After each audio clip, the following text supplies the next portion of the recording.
swooped upon nothing and nothing, deep below the brightening land.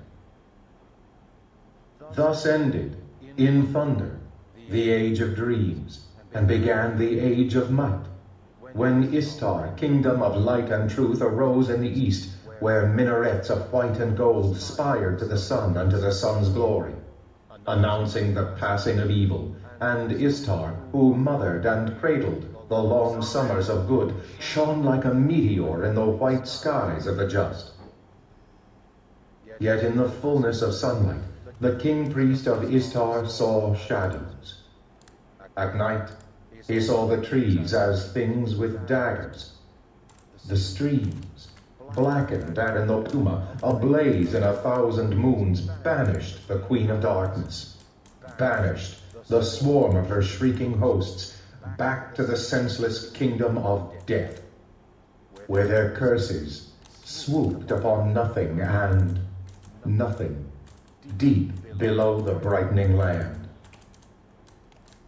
Thus ended, in thunder, the age of dreams, and began the age of might, when Istar, kingdom of light and truth, arose in the east, where minarets of white and gold spired to the sun and to the sun's glory, announcing the passing of evil, and Istar, who mothered and cradled the long summers of good, shone like a meteor in the white skies of the just. Yet in the fullness of sunlight, the king-priest of Istar saw shadows. At night, he saw the trees as things with daggers, the streams, blackened and thickened under the silent moon. He searched books for the paths of humor, for scrolls, signs, and spells, so that he too might summon the gods, might find their aid in his holy aims, might purge the world of sin. Then came the time of dark and death, as the gods turned from the world. A mountain of fire crashed like a comet through Istar. The city split like a skull in the flames. Mountains burst from once fertile valleys. Seas poured into the graves of mountains. The deserts sighed on abandoned floors of the seas. The highways of Krynn erupted and became the paths of the dead. Thus began the age of despair. The roads were tangled. The winds and the sandstorms dwelt in the husks of cities. The plains and mountains became our home.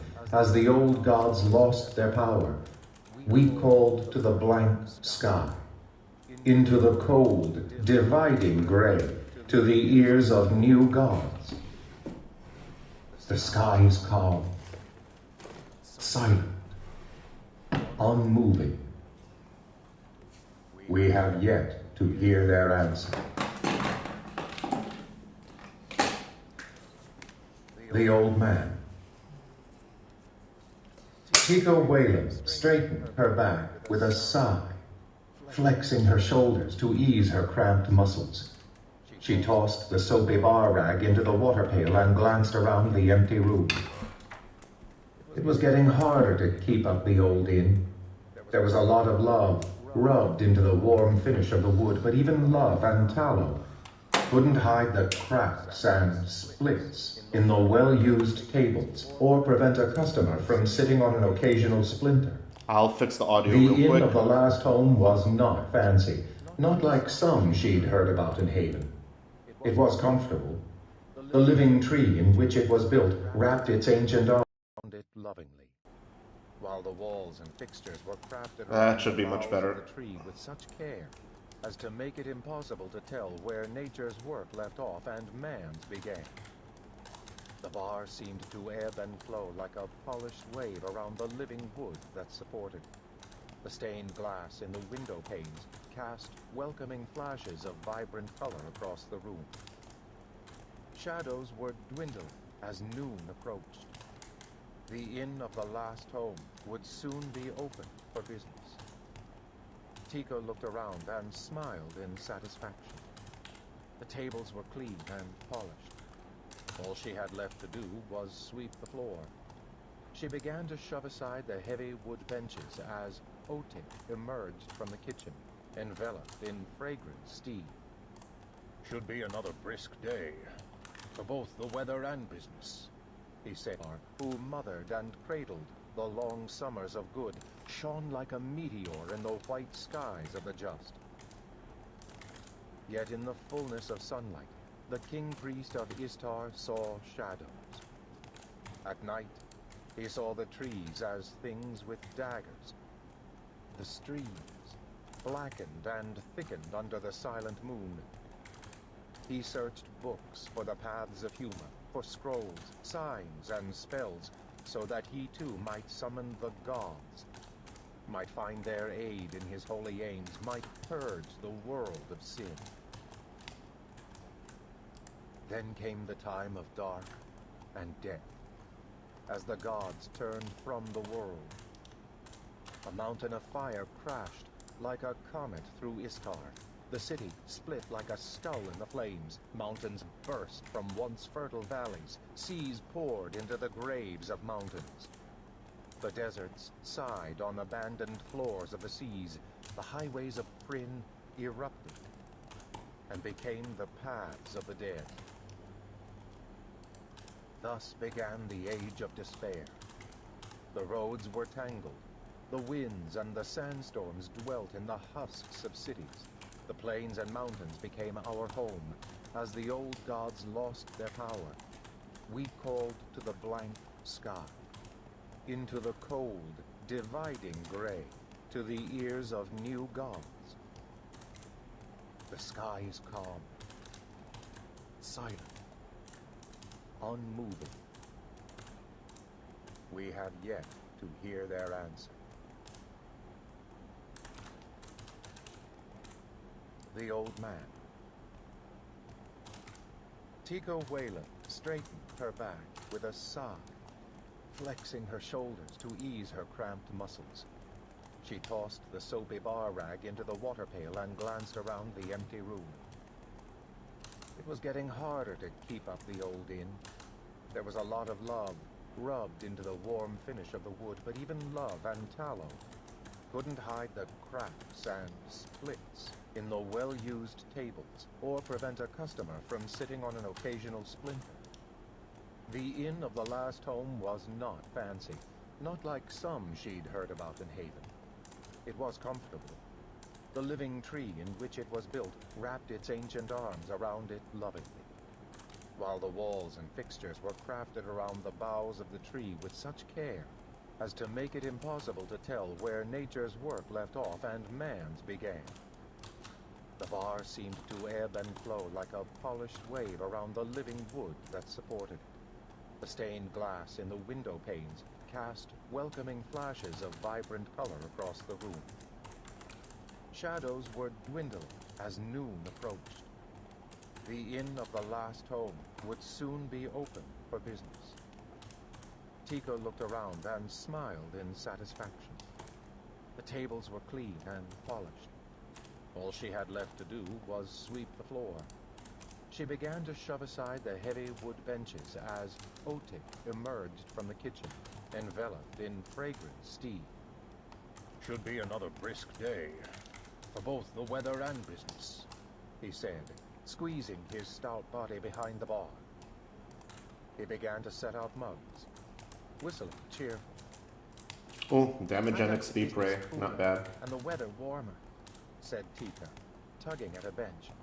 I walked my feet off yesterday and got little thanks and less tips. Such a gloomy crowd. Everybody nervous, jumping at every sound. I dropped a mug last night and I swear, Retark drew his sword. Pah! Otik snorted. Retark's a Solace Seeker guard. They're always nervous. You would be too if you had to work for Edric, that fink. Watch it, Tika warned. Otik shrugged. Unless the High Theocrat can fly now, he won't be listening to us. I'd hear his boots on the stairs before he could hear me. But Tika noticed he lowered his voice as he continued. The residents of Solace won't put up with much more, mark my words. People disappearing, being dragged off to who knows where. It's a sad time. He shook his head. Then he brightened. But it's good for business. Until he closes us down, Tika said gloomily. She grabbed the broom and began sweeping briskly. Even theocrats need to fill their bellies and wash the fire and brimstone from their throats. Otik chuckled. It must be thirsty work, haranguing people about the new gods day in and day out. He's in here every night. Tika stopped her sweeping and leaned against the Damn bar. it. Otik, she said seriously, her voice subdued. There's other talk too. Talk of war. Armies massing in the north. And there are these strange, hooded men in town, hanging around with the high theocrat, asking questions. Otik looked at the 19-year-old girl fondly, reached out and patted her cheek. He'd been father to her ever since her own had vanished so mysteriously. He tweaked her red curls. War. Pooh. He sniffed. There's been talk of war ever since the Cataclysm. It's just talk, girl. Maybe the theocrat makes it up just to keep people in line. I don't know. Tika frowned. The door opened. Both Tika and Otik started in alarm and turned to the door. They had not heard footsteps on the stairs, and that was uncanny. The inn of the last home was built high in the branches of a mighty Valenwood tree, as was every other building in Solace, with the exception of the blacksmith shop. The townspeople had decided to take to the trees during the terror and chaos following the cataclysm, and thus Solace became a tree town, one of the few truly beautiful wonders left on Kryn. Sturdy wooden bridge walks connected the houses and businesses, perched high above the ground where 500 people went about their daily lives. Nice. The inn of the last home. This is a milestone level if I've ever seen one. And stood 40 feet off the ground. Stairs ran around the ancient Valenwood's gnarled trunk. As Otik had said, any visitor to the inn would be heard approaching long before he was seen. But neither Tika nor Otik had heard the old man. He stood in the doorway, leaning on a worn oak staff, and peered around the inn. The tattered hood of his plain gray robe was drawn over his head, its shadow obscuring the features of his face, except for his hawkish, shining eyes. "Can I help you, old one?" Tika asked the stranger, exchanging worried glances with... Ooh, very, very nice seeker spy. prey combination right now. The old man blinked. You open? But I do need to restock my wild card soon. Tika hesitated. Certainly. Otik said, smiling broadly. Come in, Greybeard. Tika, find our guest a chair. He must be tired after that long climb. Climb? Scratching his head, the old man glanced around the porch, then looked down to the ground below. Oh, yes. Climb. A great many stairs. He hobbled inside, then made a playful swipe at Tika with his staff. Get along with your work, girl. I'm capable of finding my own chair. Tika shrugged, reached for her broom, and began sweeping, keeping her eyes on the old man. He stood in the center of the inn, peering around as though confirming the location and position of each table and chair in the room. The common room was large and bean-shaped, wrapping around the trunk of the Valenwood. The tree's smaller limbs supported the floor and ceiling. He looked with particular interest at the fireplace, which stood about 3/4 of the way back into the room, the only stonework in the inn. It was obviously crafted by dwarven hands to appear to be part of the tree, winding naturally through the branches above. A bin next to the side of the fire pit was stacked high with cord wood and pine logs brought down from the high mountains. No resident of Solace would consider burning the wood of their own great trees. There was a back route out the kitchen. It was a 40-foot drop, but a few of Otik's customers found this setup very convenient. So did the old man. He muttered satisfied comments to himself as his eyes went from one area to another. Then, to Tika's astonishment, he suddenly dropped his staff, hitched up the sleeves of his robes, and began rearranging the furniture. Tika stopped sweeping and leaned on her broom. "What are you doing? That table's always been there." A long, narrow table stood in the center of the common room. The old man dragged it across the floor and shoved it up against the trunk of the huge Valenwood, right across from the fire pit. Then, stepped back to admire his work. There, he grunted. Supposed to be closer to the fire pit. Now bring over 2 more chairs. Need 6 around here. Tika turned to Otik.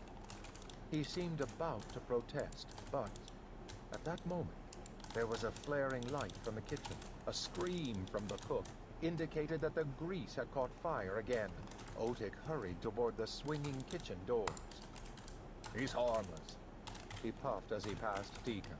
Let him do what he wants. Within reason. Maybe he's throwing a party. Tika sighed and took 2 chairs over to the old man as requested. She set them where he indicated. No. The old man said, glancing around sharply. Bring 2 more chairs. Comfortable ones, mind you. Over here. Put them next to the fire pit. In this shadowy corner. "'Tisn't shadowy," Tika protested. "It's sitting in full sunlight." Ah. The old man's eyes narrowed. It will be shadowy tonight, won't it? When the fire's lit. I suppose so. Tika faltered. Bring the chairs. That's a good girl. And I want one, right here. The old man gestured at a spot in front of the fire pit. For me. "Are you giving a party, old one?" Tika asked as she carried over the most comfortable, well-worn chair in the inn. A party? The thought seemed to strike the old man as funny. He chuckled. Yes, girl. It will be a party such as the world of Kryn has not seen since before the cataclysm. Be ready, Tika Whalen. Be ready. He patted her shoulder, tousled her hair, then turned and lowered himself, bones creaking, into the chair. A mug of ale, he ordered. Tika went to pour the ale. It wasn't until she had brought the old man his drink and gone back to her sweeping that she stopped, wondering how he knew her name. Book 1. Chapter 1. Old friends meet. A rude interruption. Flint Fireforge collapsed on a moss-covered boulder. His old dwarven bones had supported him long enough and were unwilling to continue without complaint. I should never have left. Flint grumbled, looking down into the valley below. He spoke aloud, though there was no sign of another living person about. Long years of solitary wandering had forced the dwarf into the habit of talking to himself. He slapped both hands on his knees. "I'll be damned if I'm ever leaving again," he announced vehemently. Warmed by the afternoon sun, the boulder felt comfortable to the ancient dwarf, who had been walking all day in the chill autumn air. Flint relaxed and let the warmth seep into his bones, the warmth of the sun, and the warmth of his thoughts, because he was home. He looked around him, his eyes lingering fondly over the familiar landscape. The mountainside below him formed one side of a high mountain bowl carpeted in autumn splendor. The Valenwood trees in the valley were ablaze in the season's colors, the brilliant reds and golds, fading into the purple of the Carolus peaks beyond. The flawless azure sky among the trees was repeated in the waters of Crystalmere Lake. Thin columns of smoke curled among the treetops, the only sign of the presence of solace. A soft, spreading haze blanketed the vale with the sweet aroma of home fires burning.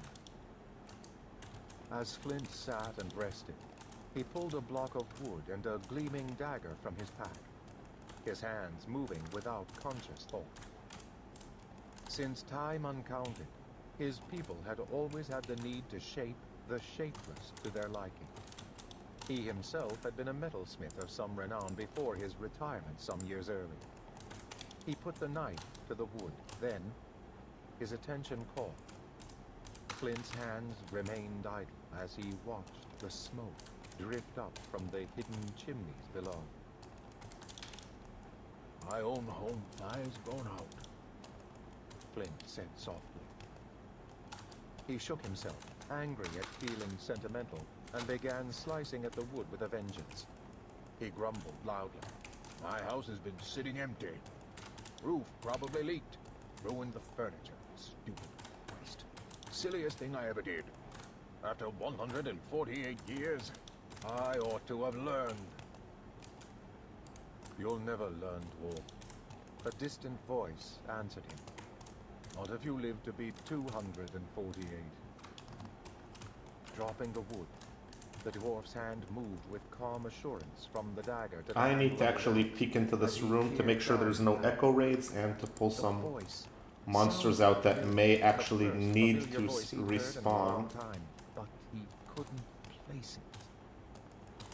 Flint squinted into the setting sun. He thought he saw the figure of a man striding up the path. Standing, Flint drew back into the shadow of a tall pine to see better. The man's walk was marked by an easy grace. An elvish grace, Flint would have said. If the man's body had the thickness and tight muscles of a human, while the facial hair was definitely humankind. All the dwarf could see of the man's face beneath a green hood was tan skin and a brownish-red beard. A longbow was slung over one shoulder and a sword hung at his left side. He was dressed in soft leather, carefully tooled in the intricate designs the elves loved. But no elf in the world of Kryn could grow a beard. No elf but Tanis, said Flint, hesitantly, as the man appeared. The same. The newcomer's bearded face split in a wide grin. He held open his arms and, before the dwarf could stop him, engulfed Flint in a hug that lifted him off the ground. The dwarf clasped his old friend close for a brief instant. Then, Yo, remembering his dignity, squirmed and freed himself from the half-elf's embrace. well, you've learned no manners in 5 years, the dwarf grumbled. Still no respect for my age or my station, hoisting me around like a sack of potatoes. Flint peered down the road. I hope no one who knows us saw us. I doubt there are many who'd remember us, Tanis said, his eyes studying his stocky friend fondly. Time doesn't pass for you and me, old dwarf, as it does for humans. 5 years is a long time for them. A few moments for us. that was a nice And he UE. smiled. You haven't changed. The same can't be said of others. Flint sat back down on the stone and began to carve once more. He scowled up at Tanis. Why the beard? You were ugly enough. Tanis scratched his chin.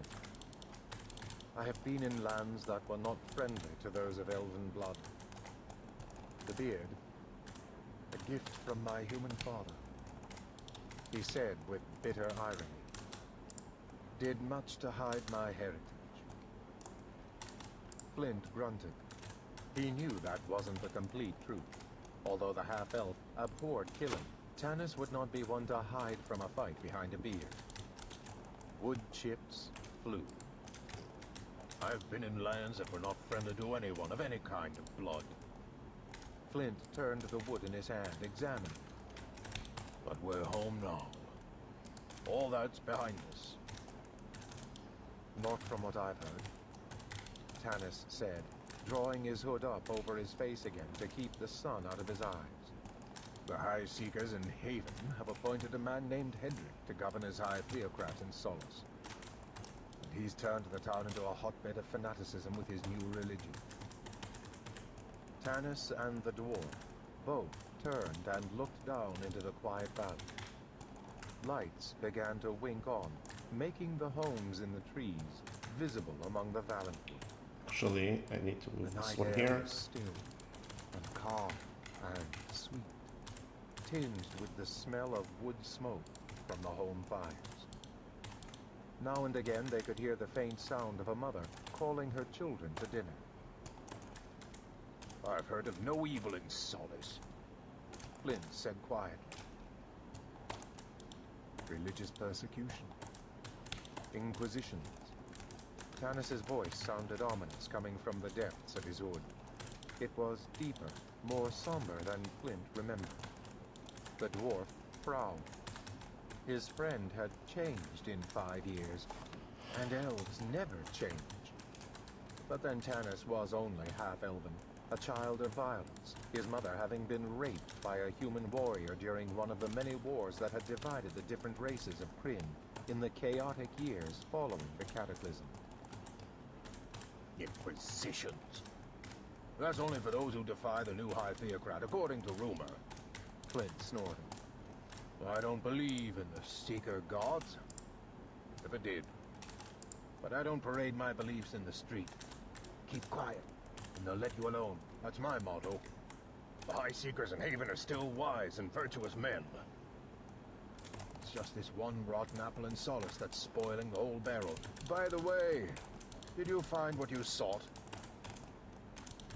Some sign of the ancient true gods? Tanis asked. For peace of mind? I went seeking both. Which did you mean? Well, I assume one would go with the other. Flint growled. He turned the piece of wood in his hands, still not satisfied with its proportions. Are we going to stand here all night, smelling the cooking fires? Or are we going to go into town and get some dinner? Go, Tanis waved. The two started down the path together, Tanis's long strides forcing the dwarf to take 2 steps to his 1. Though it had been many years since they had journeyed together, Tanis unconsciously slowed his pace, while Flint unconsciously quickened his. So, you found nothing? Flint pursued. Nothing, Tanis replied. As we discovered long ago, the only clerics and priests in this world serve false gods. I heard tales of healing, but it was all trickery and magic. Fortunately, our friend Raistlin taught me what to watch. Raistlin? Flint puffed. That pasty-faced, skinny magician. He's more than half charlatan himself, always sniveling and whining and poking his nose where it doesn't belong. If it weren't for his twin brother looking after him, someone would have put an end to his magic long ago. Tanis was glad his beard hid his smile. I think the young man was a better magician than you give him credit for, he said. And you must admit, he worked long and tirelessly to help those who were taken in by the fake clerics. As I did. He sighed. For which you got little thanks, no doubt. The dwarf muttered. Very little, Tanis said. People want to believe in something, even if deep inside they know it is false. But what of you? How was your journey to your homelands? Flint stumped along without answering. His face grinned. Finally, he muttered, I should never have gone.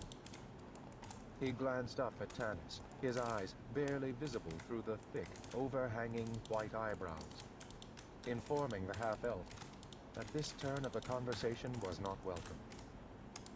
Tanis saw the look, but asked his questions anyhow. What of the dwarven clerics? The stories we heard? Not true. The clerics vanished 300 years ago during the Cataclysm. So say the elders. Much like the elves, Tanis mused. I saw... Tanis held out a warning hand. Flint came to a dead stop. What? He whispered. Tanis motioned. Over in that grove. Flint peered toward the trees, at the same time reaching for the battle axe that was strapped behind his back. The red rays of the setting sun glistened briefly on a piece of metal flashing among the trees. Tanis saw it once, lost it, then saw it again. At that moment, though, the sun sank, leaving the sky glowing a rich violet, and causing night's shadows to creep through the forest trees. Flint squinted into the gloom. I don't see anything. I did, Tanis said. He kept staring at the place where he'd seen the metal, and gradually his elven sight began to detect the warm red aura cast by all living beings, but visible only to the elves. Who goes then? Tanis called. The only answer for long moments was an eerie sound that made the hair rise on the half-elf's neck. It was a hollow, whirring sound that started out low, then grew higher and higher, and eventually attained a high-pitched screaming whine. Soaring with it came a voice. Elven wanderer, turn from your course and leave the dwarf behind. We are the spirits of those poor souls Flint Fireforge left on the barroom floor. Did we die in combat? The spirit voice soared to new heights, as did the whining, whirring sound accompanying it. No. We died of shame, cursed by a ghost of the great for not being able to outdrink a hill dwarf.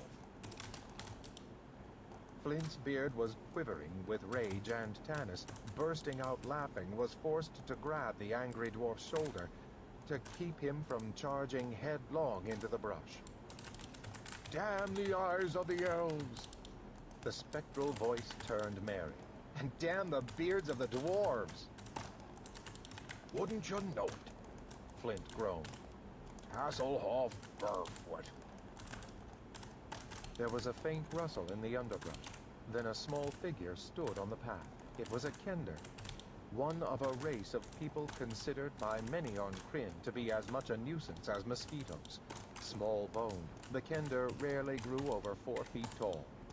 This particular Kender was about Flint's height, but his slight build and perpetually childlike face made him seem smaller.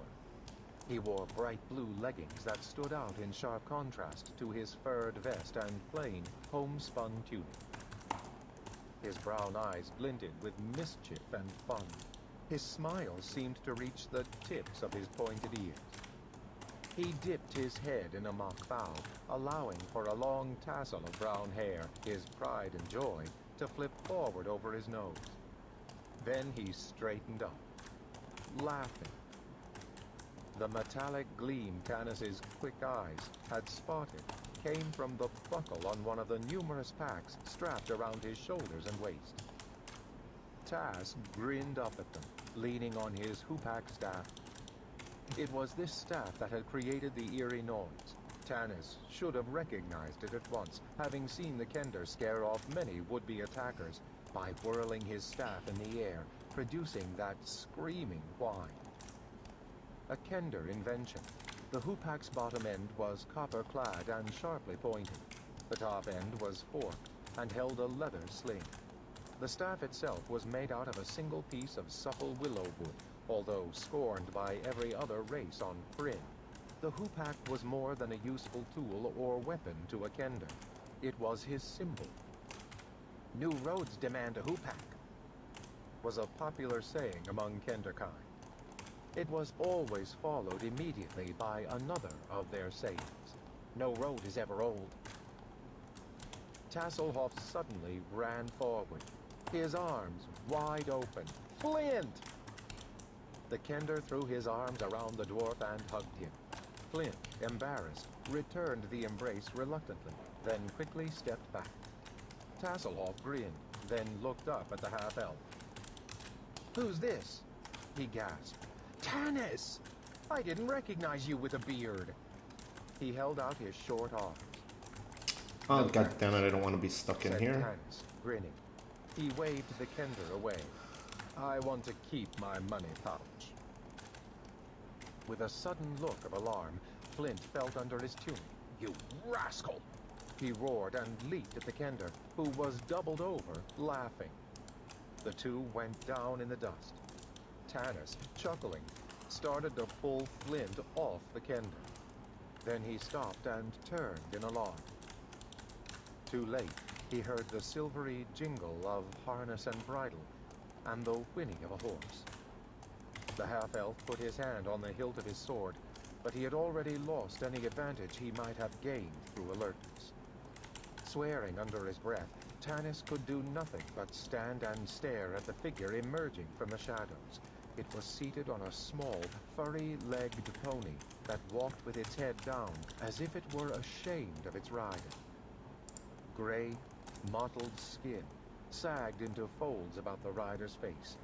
Two pig-pink eyes stared out at them from beneath a military-looking helmet.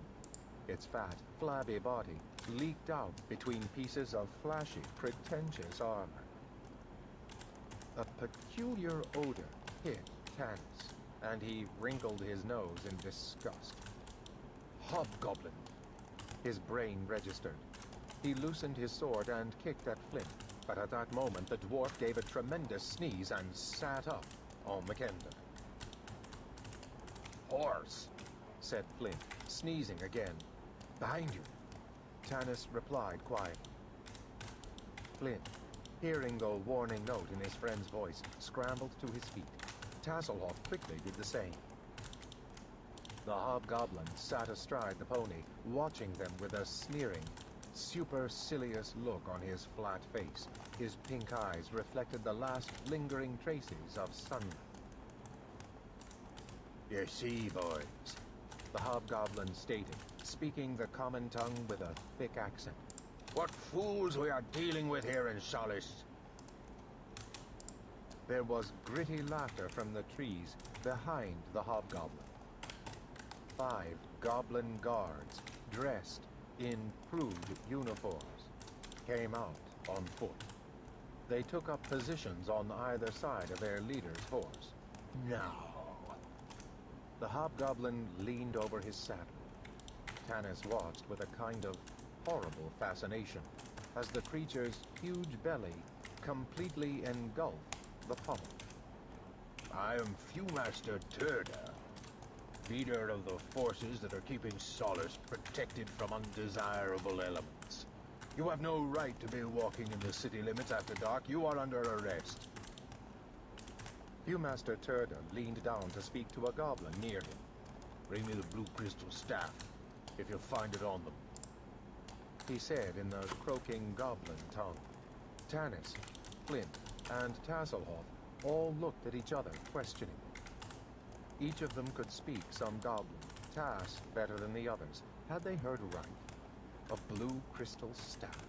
If they resist, added Viewmaster Turda, switching back to common for grand effect, kill them. With that, he yanked on the reins, flicked his mount with a riding crop, and galloped off down the path toward town. Goblins, in Solace, this new theocrat has much to answer for. Flint spat.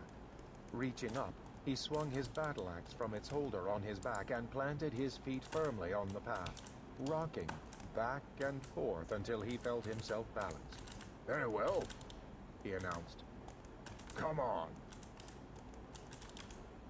I advise you to retreat, Tanis said, throwing his cloak over one shoulder and drawing his sword. We have had a long journey, and we are hungry and tired and late for a meeting with friends we have not seen in a long time. We have no intention of being arrested. Or of being killed, added Tasselhoff. He had drawn no weapon, but stood staring at the goblins with interest. A bit taken aback, the goblins glanced at each other nervously. One cast a baleful look down the road where his leader had vanished. The goblins were accustomed to bullying peddlers and farmers traveling to the small town, not to challenging armed and obviously skilled fighters. But their hatred of the other races of Krynn was long-standing. They drew their long, curved blades. Flint strode forward, his hands getting a firm grip on the axe handle. There's only one creature I hate worse than a gully dwarf, he muttered, and that's a goblin. The goblin dove at Flint, hoping to knock him down. Flint swung his axe with deadly accuracy and timing. A goblin head rolled into the dust, the body crashing to the ground. "What are you slime doing in Solace?" Tanis asked, meeting the clumsy stab of another goblin skillfully. Their swords crossed and held for a moment. Then Tanis shoved the goblin backward. "Do you work for the High Theocrat?" Theocrat? The goblin gurgled with laughter. Swinging its weapon wildly, it ran at Tanis. That fool! Our Fewmaster works for the... The creature impaled itself on Tanis's sword. It groaned, then slid off onto the ground. Damn! Tanis swore and stared at the dead goblin in frustration. The clumsy idiot. I didn't want to kill it. Just find out who hired it. You'll find out who hired us sooner than you'd like, Snarled another goblin, rushing at the distracted half-elf. Tanis turned quickly and disarmed the creature. He kicked it in its stomach, and the goblin crumpled over. Another goblin sprang at Flint before the dwarf had time to recover from his lethal swing. He staggered backward, trying to regain his balance. Then, Tasselhoff's shrill voice rang out. "These scum will fight for anyone, Tanis. Throw them some dog meat once in a while and they're yours forever." Dog meat? The goblin croaked, and turned from Flint in a rage. How about kinder meat, you little squeaker? The goblin flapped toward the apparently unarmed Kender, its purplish-red hands grasping for his neck. Tas, without ever losing the innocent, childlike expression on his face, reached into his fleecy vest, whipped out a dagger, and threw it, all in one motion. The goblin clutched his chest and fell with a groan. There was a sound of flapping feet as the remaining goblin fled. The battle was over. Tanis sheathed his sword, grimacing in disgust at the stinking bodies. The smell reminded him of rotting fish. Flint wiped black goblin blood from his axe blade. Tas stared mournfully at the body of the goblin he killed. It had fallen face down, his dagger buried underneath. "I'll get it for you," Tanis offered, preparing to roll the body over. "No." Tas made a face. "I don't want it back. You can never get rid of the smell, you know." Tanis nodded. Flint fastened his axe in its carrier again, and the three continued on down the path. The lights of Solace grew brighter as darkness deepened. The smell of the wood smoke on the chill night air brought thoughts of food and warmth and safety. The companions hurried their steps. They did not speak for a long time, each hearing Flint's words echo in his mind. Goblins. In Solace. Finally, however, the irrepressible Kender giggled. "Besides," he said, "that dagger was Flint's." Chapter 2. Return to the inn. A shock. The oath is broken. Nearly everyone in Solace managed to drop into the inn of the last home, sometime during the evening hours these days. People felt safer in crowds. I need to Solace fill my had long mana. been a crossroads for travelers. They came northeast from Haven, the Seeker capital. They came from the Elven kingdom of Qualinesti to the south. Sometimes they came from the east, across the barren plains of Abyssinia. Throughout the civilized world, the Inn of the Last Home was known as a traveler's refuge and center for news. It was to the inn that the three friends turned their steps. The huge, convoluted trunk rose through the surrounding trees. Against the shadow of the Valenwood, the colored panes of the inn's stained glass windows glittered brightly, and sounds of life drifted down from the windows. Lanterns, hanging from the tree limbs, lit the winding stairway. Though the autumn night was settling chill amid the Valenwoods of Solace, the travelers felt the companionship and memories warm the soul and wash away the aches and sorrows of the road. The inn was so crowded on this night that the three were continually forced to stand aside on the stairs to let men, women, and children pass them. Tanis noticed that people glanced at him and his companions with suspicion, not with the welcoming looks they would have given 5 years ago. Tanis's face grew grim. This was not the homecoming he had dreamed about. Never in the 50 years he had lived in Solace had he felt such tension. The rumors he had heard about the malignant corruption of the Seekers must be true. 5 years ago, the men calling themselves Seekers, we seek the new gods, had been a loose-knit organization of clerics practicing their new religion in the towns of Haven, Solace, and Gateway. These clerics had been misguided, Tanis believed, but at least they had been honest and sincere. In the intervening years, however, the clerics had gained more and more status as their religion flourished. Soon they became concerned not so much with glory in the afterlife as with power on Kryn.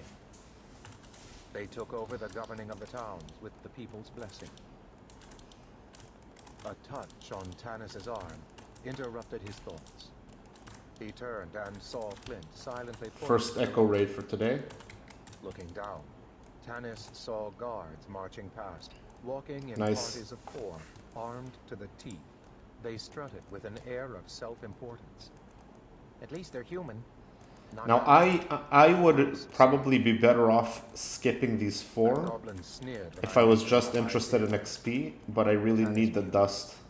as So if they were I working for someone else. lose some XP per hour to kill these groups. Maybe our friends will know, Flint said. If they're here, Tasselhoff added, a lot could have happened in 5 years. They'll be here, if they're alive. Flint added in an undertone. It was a sacred oath we took, to meet again after 5 years had passed and report what we had found out about the evil spreading in the world. To think we should come home and find evil on our very doorsteps. Hush, shh.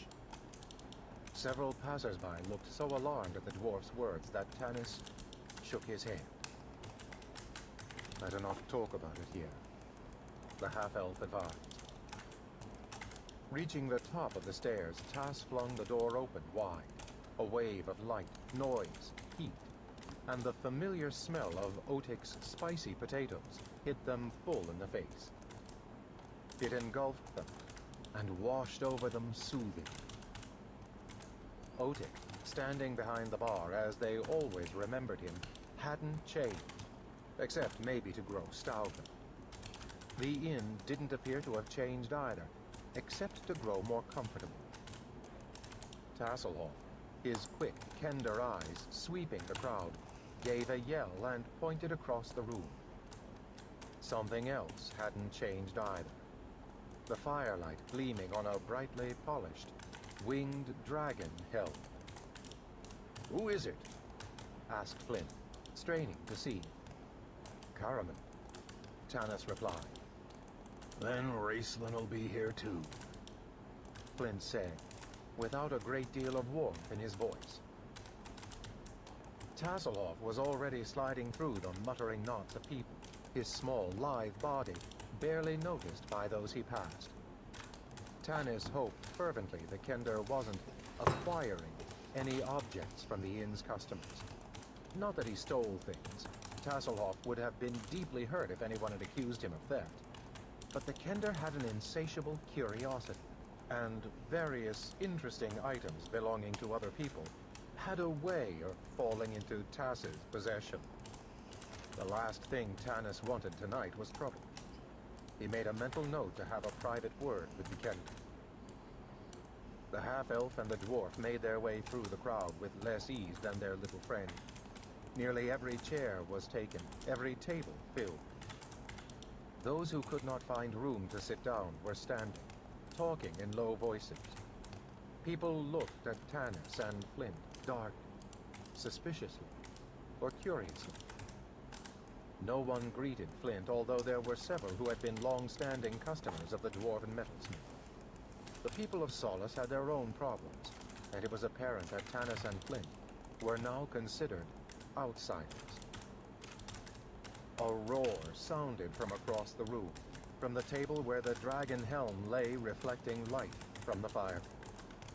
Tanis's grim face relaxed into a smile as he saw the giant Caraman lift little Tass off the floor in a bear hug. Flint, wading through a sea of belt buckles, could only imagine the sight as he listened to Caraman's booming voice answering Tasselhoff's piping greeting. Caraman better look to his purse, Flint grumbled. or count his teeth. The dwarf and the half-elf finally broke through the press of people in front of the long bar.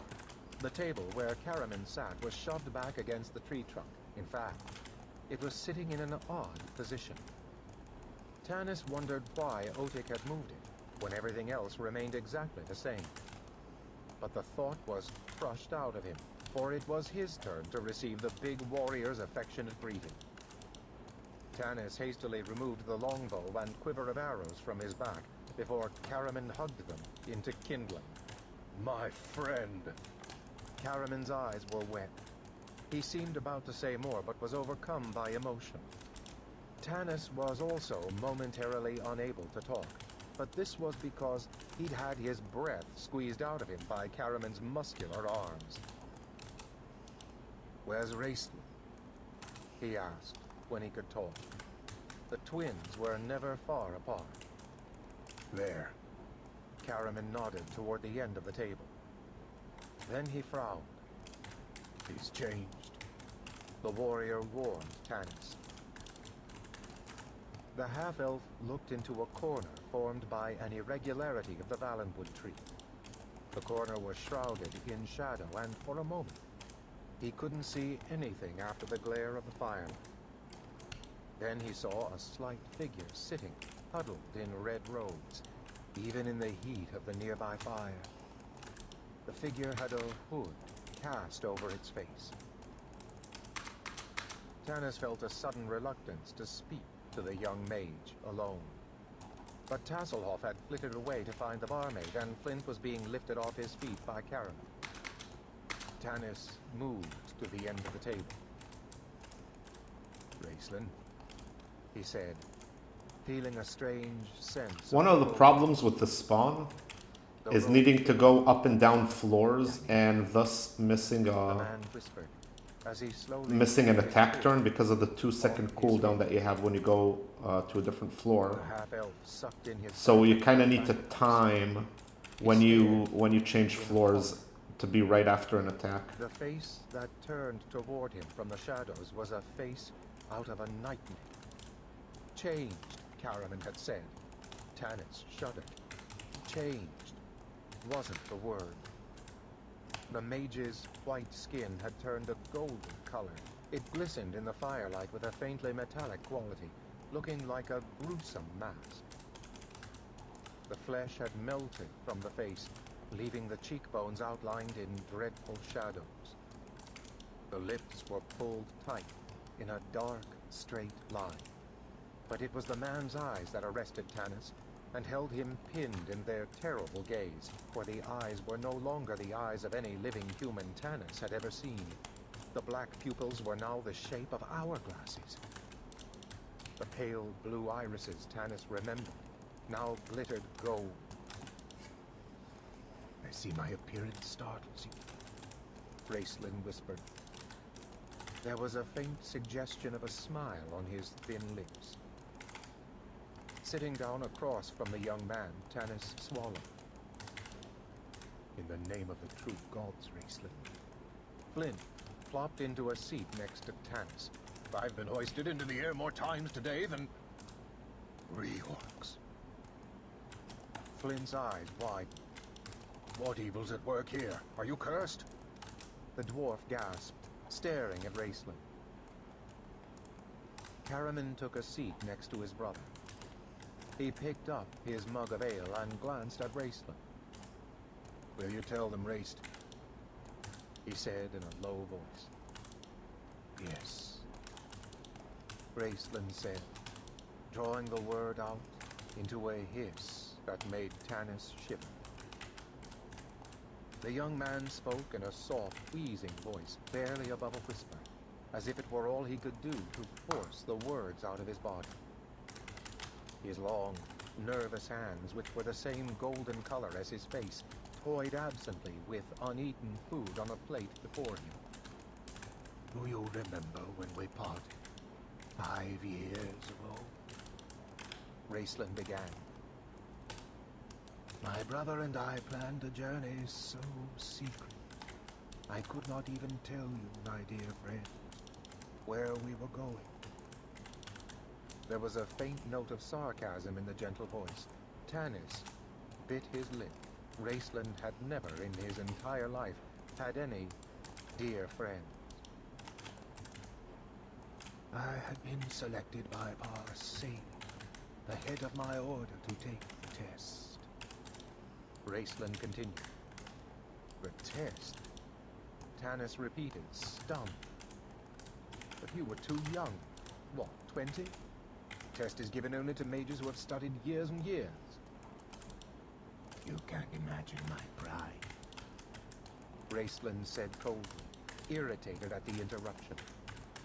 My brother and I traveled to the secret place, the fabled towers of High Sorcerer, and there I passed the test. The mage's voice sank. And there I nearly died. Caraman choked, obviously in the grip of some strong emotion. It was awful.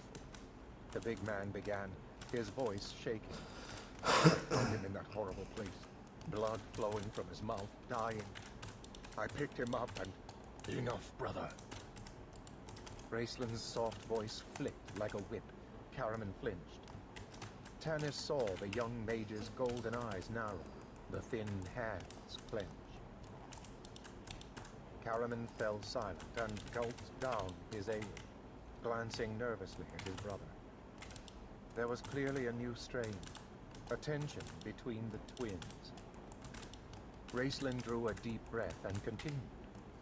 When I awoke, the mage said, my skin had turned this color, the mark of my suffering.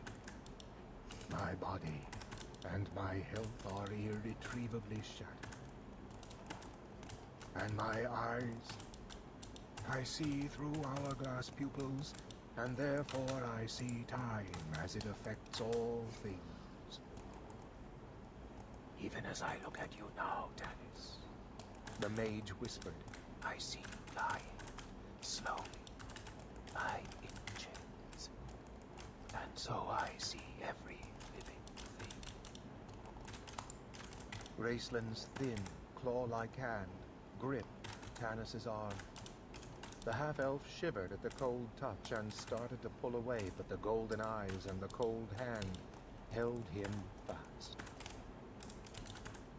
The mage leaned forward, his eyes glowing feverishly. But I have power now, he whispered. Parsalian told me the day would come when my strength would shape the world. I have power, and he gestured. The staff of Magius. Tanis looked to see a staff leaning against the Valenwood trunk, within easy reach of Raistlin's hand. It was a plain wooden staff, a ball of bright crystal clutched in a disembodied golden claw carved to Come resemble on. the talon of a dragon, gleamed at the top. Was it worth it? Tanis asked quietly. Raistland stared at him. Then his lips parted in a caricature of a grin. He withdrew his hand from Tanis's arm and folded his arms in the sleeves of his robe. Of course, the mage hissed. Power is what I have long sought, and still seek. He leaned back, and his thin figure melted into the dark shadow, until all Tanis could see were the golden eyes glittering in the firelight. "Hey, you," said Flint, clearing his throat and licking his lips as if he would wash a bad taste out of his mouth. "Where is that Kender? I suppose he stole the barmaid."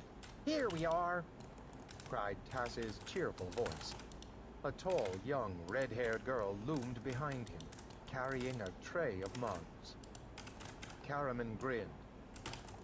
"Now, Tanis," he boomed. "Guess who that is? You too, Flint. If you win, I'll buy this round."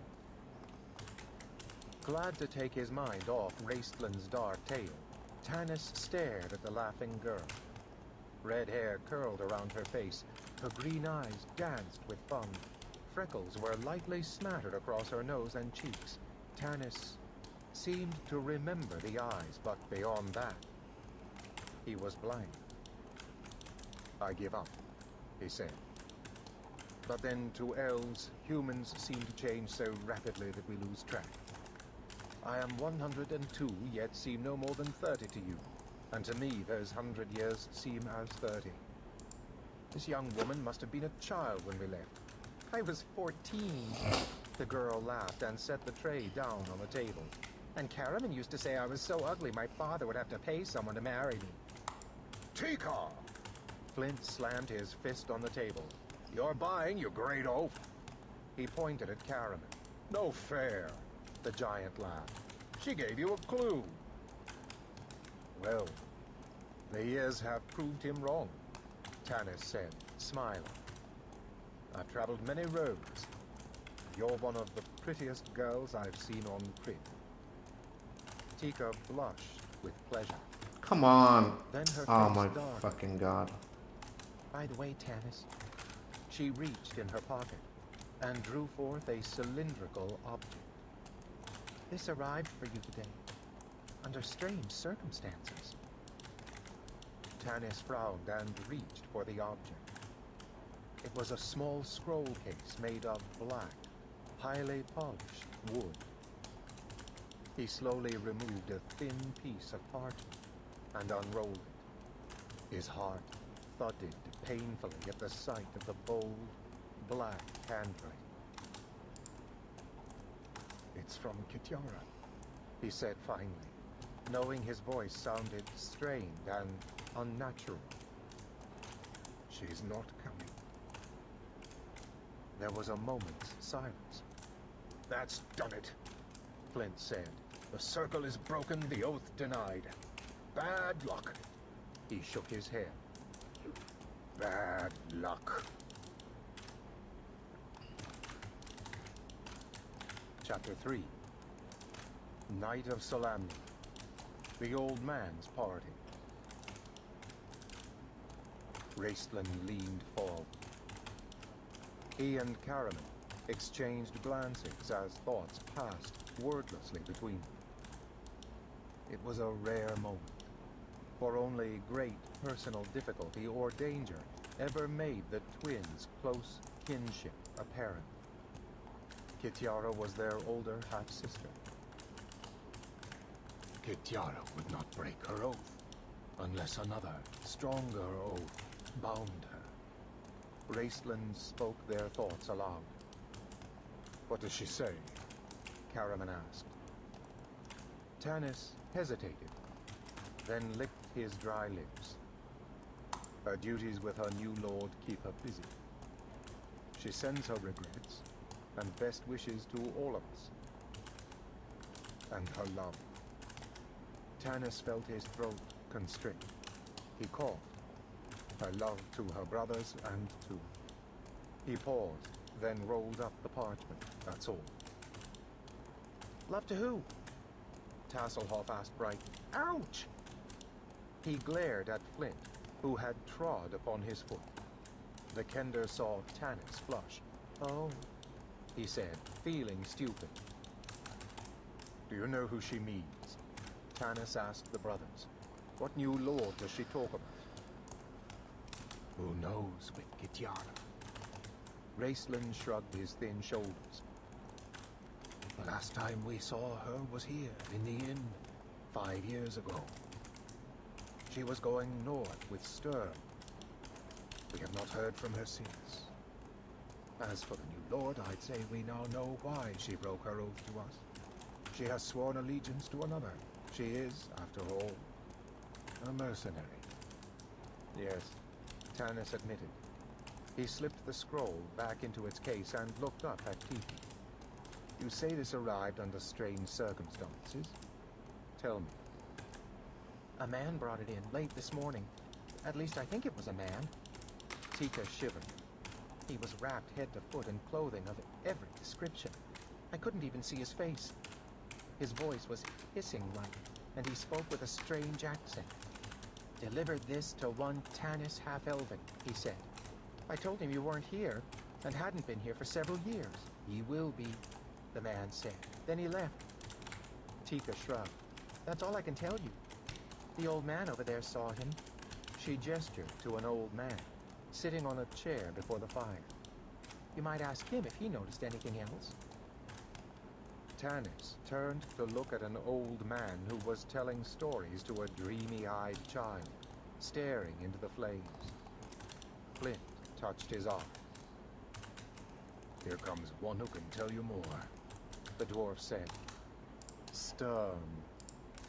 Tanis said warmly, turning toward the door. Everyone except Raistlin turned. The mage relapsed into the shadows once more. At the door stood a straight-backed figure dressed in full-plate armor and chain-mail, the symbol of the Order of the Rose on the breastplate. A great many people in the inn turned to stare, scowling. The man was a Solamnic knight, and the knights of Solamnia had fallen into ill repute up north. Rumors of their corruption had spread even this far south. The few who recognized Sturm as a long-time former resident of Solace shrugged and turned back to their drinking. Those who did not continued to stay. In these days of peace, it was unusual enough to see a knight in full armor enter the inn, but it was still more unusual to see a knight in full armor that dated back practically to the Cataclysm. Sturm received the stares as accolades due his rank. He carefully smoothed his great, thick mustaches, which, being the ages-old symbol of the knights, were as obsolete as his armor. He bore the trappings of the Solamnic knights with unquestioned pride, and he had the sword arm and the skill to defend that pride. Although people in the inn stared, no one, after one look at the knight's calm, cold eyes, dared snicker or make a derogatory comment. The knight held the door open for a tall man and a woman heavily cloaked in furs. The woman must have spoken a word of thanks to Sturm, for he bowed to her in a courtly, old-fashioned manner long dead in the modern world. Look at that. Karaman shook his head in admiration. The gallant knight helps the fair lady. I wonder where he dragged up those two. They're barbarians from the plains, said Tass, standing on a chair, waving his arms to his friend. That's the dress of the Quayshu tribe. Apparently, the two plainsmen declined any offer Sturm made, for the knight bowed again and left them. He walked across the crowded inn with a proud and noble air, such as he might have worn walking forward to be knighted by the king.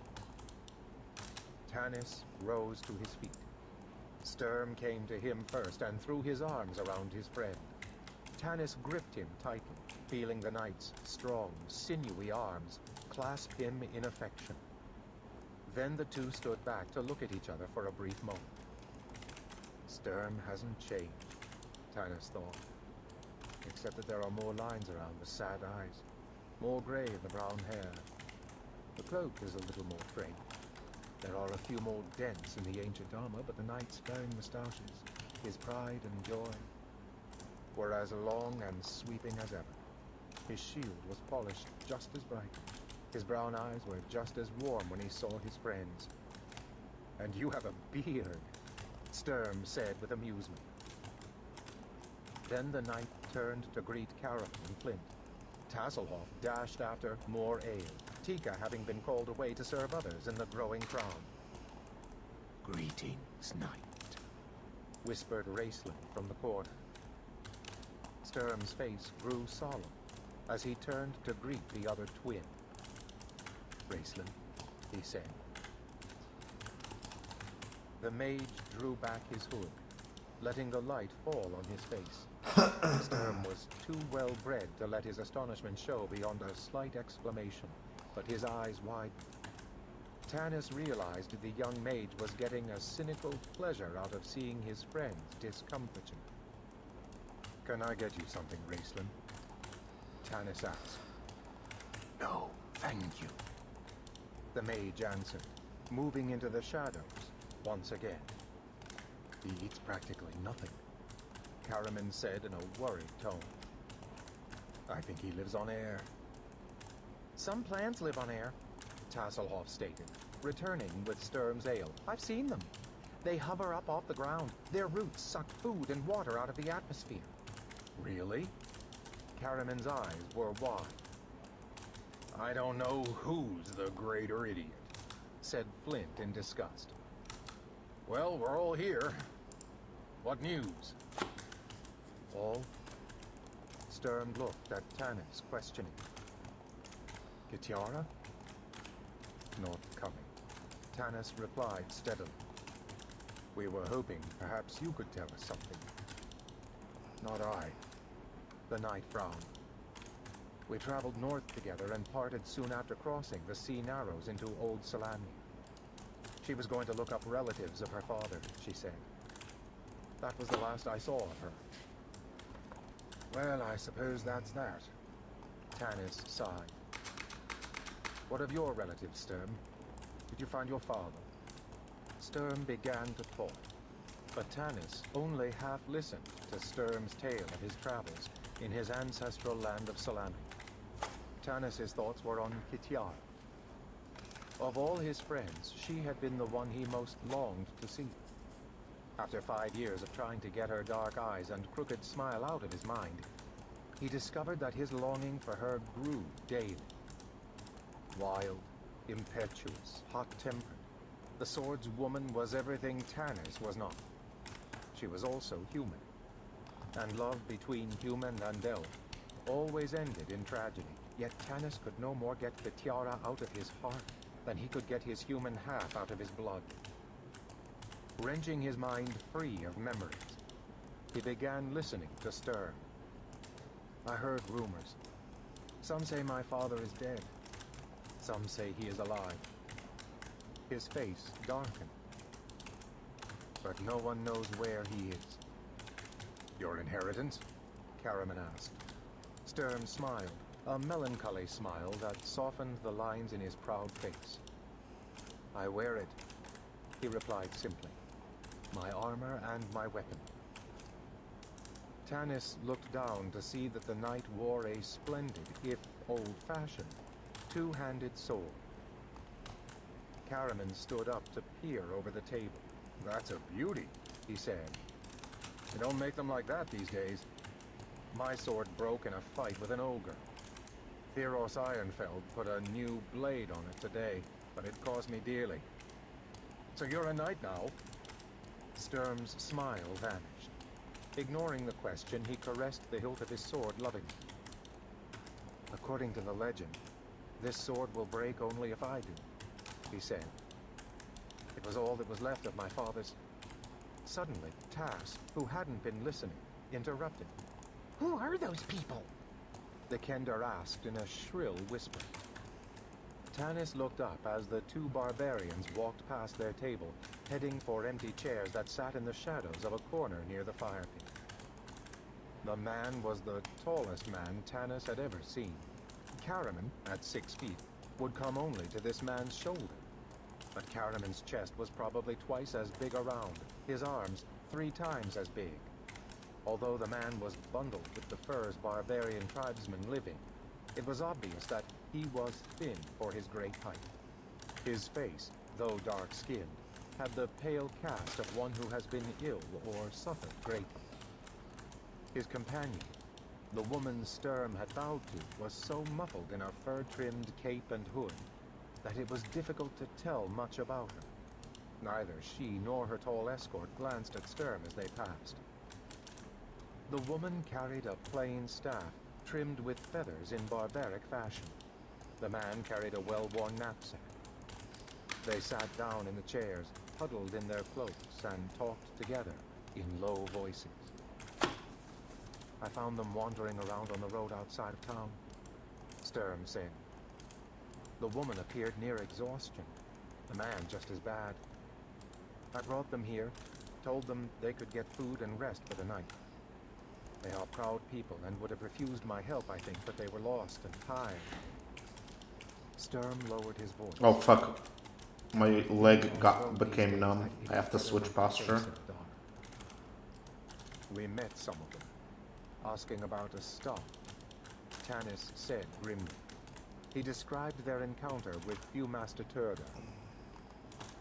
Although Sturm smiled at the description of the battle, he shook his head. The Seeker guard questioned me about a staff outside. He said, Blue crystal, wasn't it? Caramin nodded and put his hand on his brother's thin arm. One of the slimy guards stopped us, the warrior said. They were going to impound Raced's staff, if you'll believe that, for further investigation, they said. I rattled my sword at them and they thought better of the notion. Raceland moved his arm from his brother's touch, a scornful smile on his lips. What would have happened if they had taken your stuff? Tanis asked Raceland. The mage looked at him from the shadows of his hood, his golden eyes gleaming. They would have died horribly, the mage whispered. and not by my brother's sword. The half-elf felt chilled. The mage's softly spoken words were more frightening than his brother's bravado. I wonder what is so important about a blue crystal staff that goblins would kill to get it, Tanis mused. There are rumors of worse to come, Sturm said quietly. His friends moved closer to hear him. Armies are gathering in the north, armies of strange creatures, not human. There is talk of war. But what? Who? Tanis asked. I've heard the same. And so have I, Caramin added. In fact, I heard... As the conversation continued, Tasselhoff yawned and turned away. Easily bored, the Kender looked around the inn for some new amusement. His eyes went to the old man, still spinning tales for the child by the fire. The old man had a larger audience now. The 2 barbarians were listening, Tass noted. Then his jaw dropped. The woman had thrown her hood back, and the firelight shone on her face and hair. The Kender stared in admiration. The woman's face was like the face of a marble statue. Classic, pure, cold. But it was her hair that captured the Kender's attention. Tass had never before seen such hair, especially on the plainsmen, who were usually dark-haired and dark-skinned.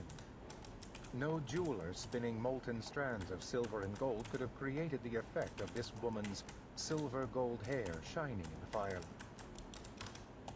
One other person listened to the old man. This was a man dressed in the rich brown and golden robes of a Seeker. He sat at a small round table, drinking mulled wine. Several mugs stood empty before him, and even as the Kender watched, he called sourly for another. That's Hedrick, Tico whispered as she passed the companion's table. The High Theocrat. The man called out again, glaring at Tika. She bustled quickly over to help him. He snarled at her, mentioning poor service. She seemed to start to answer sharply, then bit her lip and kept silent. The old man came to an end of his tale. The boy sighed. "Are all your stories of the ancient gods true, old one?" he asked curiously. Tasselhoff saw Hedrick frown. The Kender hoped he wouldn't bother the old man. Tass touched Tanis's arm to catch his attention, nodding his head toward the Seeker with a look that meant there might be trouble. The friends turned. All were immediately overwhelmed by the beauty of the plainswoman. They stared in silence. The old man's voice carried clearly over the drone of the other conversation in the common room. "Indeed, my stories are true, child." The old man looked directly at the woman and her tall escort. "Ask these two. They carry such stories in their hearts." "Do you?" The boy turned to the woman eagerly. "Can you tell me a story?" The woman shrank back into the shadows, her face filled with alarm. Ooh, that was a very nice Yui right there. Staring at her. The man drew near her protectively, his hand reaching for his weapon. He glowered at the group, especially the heavily armed warrior, Karaman. Oops. "Nervous bastard," Karaman commented, his hand straying to his own sword. "I can understand why," Sturm said. "Guarding such a treasure." "He is her bodyguard, by the way. I gathered from their conversation that she's some kind of royal person in their tribe. Though I imagine from the looks they exchanged that their relationship goes a bit deeper than that." The woman raised her hand in a gesture of protest. "I'm sorry." The friends had to strain to hear her low voice. "I'm not a teller of tales. I have not the art."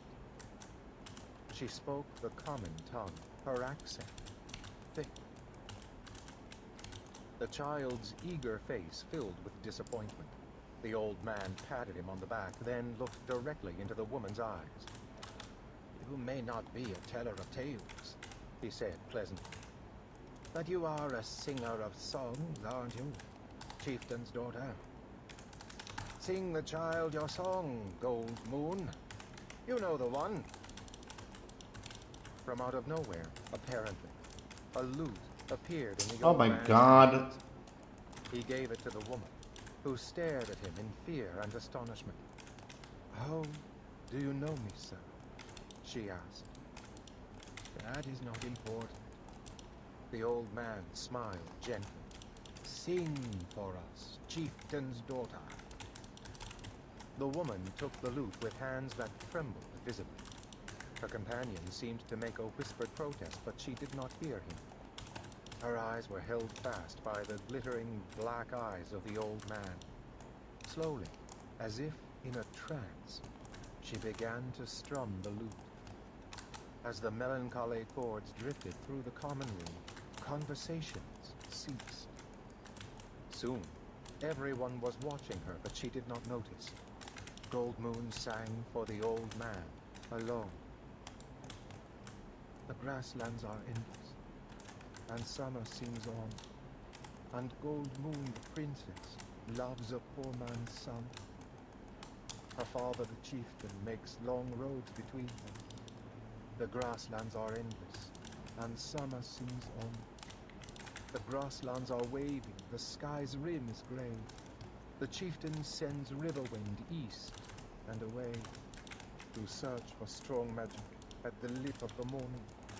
The grasslands are waving, the sky's rim is grey." Oh, thanks, dude. I don't know when you sent that message. Sadly, I didn't notice it. Autumn comes in. But I appreciate the compliment. Thank you. And look to the sunrise, but the sun rises over the mountains alone. The grasslands are fading, the summer wind dies. He comes back, the darkness of stones in his eyes. He carries a blue staff as bright as a glacier. The grasslands are fading, the summer wind dies. The grasslands are fragile, as yellow as flame. The chieftain makes mockery of river wind's claim. He orders the people to stone the young warrior. The grasslands are fragile as yellow as flame. Grassland has fate, and autumn is here. The girl joins her lover.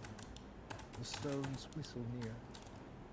The star flares in blue light, and both of them vanish. The grasslands are faded, and autumn is here. There was heavy silence in the room as her hand struck the final chord. Taking a deep breath, she handed the lute back to the old man and withdrew into the shadows once more. "Thank you, my dear," the old man said, smiling. "Now can I have a story?" the little boy asked wistfully. "Of course," the old man answered and settled back in his chair. "Once upon a time, the great god Paladin—" "Paladin," the child interrupted. "I've never heard of a god named Paladin." A snorting sound came from the High Theocrat, sitting at the nearby table. Tanis looked at Hedrick, whose face was flushed and scowling. The old man appeared not to notice. "Paladin is one of the ancient gods, child. No one has worshipped him for a long time." "Why did he leave?" the little boy asked. "He did not leave us," the old man answered, and his smile grew sad. "Men left him after the dark days of the Cataclysm. They blamed the destruction of the world on the gods instead of on themselves, as they should have done. Have you ever heard the Canticle of the Dragon?" "Oh, yes," the boy said eagerly. "I love stories about dragons, though Papa says dragons never existed. I believe in them, though. I hope to see one someday." The old man's face seemed to age and grow sorrowful. He stroked the young boy's hair. "Be careful what you wish, my child," he said softly. Then he fell silent. "The story?" the boy prompted. "Oh, yes. Well, once upon a time, Paladin heard the prayer of a very great knight, Huma." "Huma from the Canticle?" "Yes, that's the one. Huma became lost in the forest. He wandered and wandered until he despaired because he thought he would never see his homeland again. He prayed to Paladin for help, and there suddenly appeared before him a white stag." "Did Huma shoot it?" the boy asked. "He started to, but his heart failed him. He could not shoot an animal so magnificent. The stag bounded away, then it stopped and looked back at him as if waiting. Huma began to follow it. Day and night he followed the stag until it led him to his homeland. He offered thanks to the god Paladin." "Blasphemy!" snarled a voice loudly. A chair crashed back. Tanis put down his mug of ale, looking up. Everyone at the table stopped drinking to watch the drunken theocrat. "Blasphemy!" Hedrick, weaving unsteadily on his feet, pointed at the old man. "Heretic! Corrupting our youth! I'll bring you before the council, old man." The seeker fell back a step, then staggered forward again. He looked around the room with a pompous air. "Hold the guards!" He made a grandiose gesture. "Have them arrest this man and this woman for singing lewd songs. Obviously a witch. I'll confiscate this staff." The seeker lurched across the floor to the barbarian woman, who was staring at him in disgust. He reached clumsily for her staff. "No." The woman called Gold Moon spoke coolly. "That is mine. You cannot take it." "Witch!" the seeker sneered. "I am High Theocrat. I take what I want." He started to make another grab for the staff. The woman's tall companion rose to his feet. "The chieftain's daughter says you will not take it," the man said harshly. He shoved the seeker backward. The tall man's push was not rough, but it knocked the drunken theocrat completely off balance. His arms flailing wildly, he tried to catch himself. He lurched forward, too far, tripped over his official robes, and fell head first. into the roaring fire. There was a whoosh and a flare of light, then a sickening smell of burning flesh. The theocrat's scream tore through the stunned silence as the crazed man leaped to his feet and started whirring around in a frenzy. He had become a living torch. Tanis and the others sat, unable to move, paralyzed with the shock of the incident. Only Tasselhoff had wits enough to run forward, anxious to try and help the man. But the theocrat was screaming and waving his arms, fanning the flames that were consuming his clothes and his body. There seemed no way that the little Kender could help him. Here. The old man grabbed the barbarian's feather-decorated staff and handed it to the Kender. Knock him down, then we can smother the fire. Tasselhoff took the staff. He swung it, using all his strength, and hit the theocrat squarely in the chest. The man fell to the ground. There was a gasp from the crowd. Tasselhoff himself stood, open-mouthed, the staff clutched in his hand, staring down at the amazing sight at his feet. The flames had died instantly. The man's robes were whole, undamaged. His skin was pink and healthy. He sat up, a look of fear and awe on his face. He stared down at his hands and his robes. There was not a mark on his skin. There was not the smallest cinder smoking on his robes. It healed him. The old man proclaimed loudly, The staff. Look at the staff. Tasselhoff's eyes went to the staff in his hands. It was made of blue crystal and was glowing with a bright blue light. The old man began shouting. Call the guards. Arrest the Kender. Arrest the barbarians. Okay, my Arrest their friends. both my boosters, my weekly and regular boosters are over, so I'll go refill. What? Tanis leaped up. Are you crazy, old man? Call the guards. The word spread. Did you see? The blue crystal staff. We found it. Now they'll leave us alone. Call the guards. The theocrat staggered to his feet, his face pale, blotched with red. The barbarian woman and her companion stood up, fear and alarm in their faces. Foul witch. Hedrick's voice shook with rage. You have cured me with evil. Even as I burn to purify my flesh, you will burn to purify your soul. With that, the Seeker reached out, and before anyone could stop him, he plunged his hand back into the flames. He gagged with the pain, but did not cry out. Then, clutching his charred and blackened hand, he turned and staggered off through the murmuring crowd, a wild look of satisfaction on his pain-twisted face. You've got to get out of here. Tika came running over to Tanis, her breath coming in gasps. The whole town's been hunting for that staff. Those hooded men told the theocrat they'd destroy Solace if they caught someone harboring the staff. The townspeople will turn you over to the guards. But it's not our staff, Tanis protested. He glared at the old man and saw him settle back into his chair, a pleased smile on his face.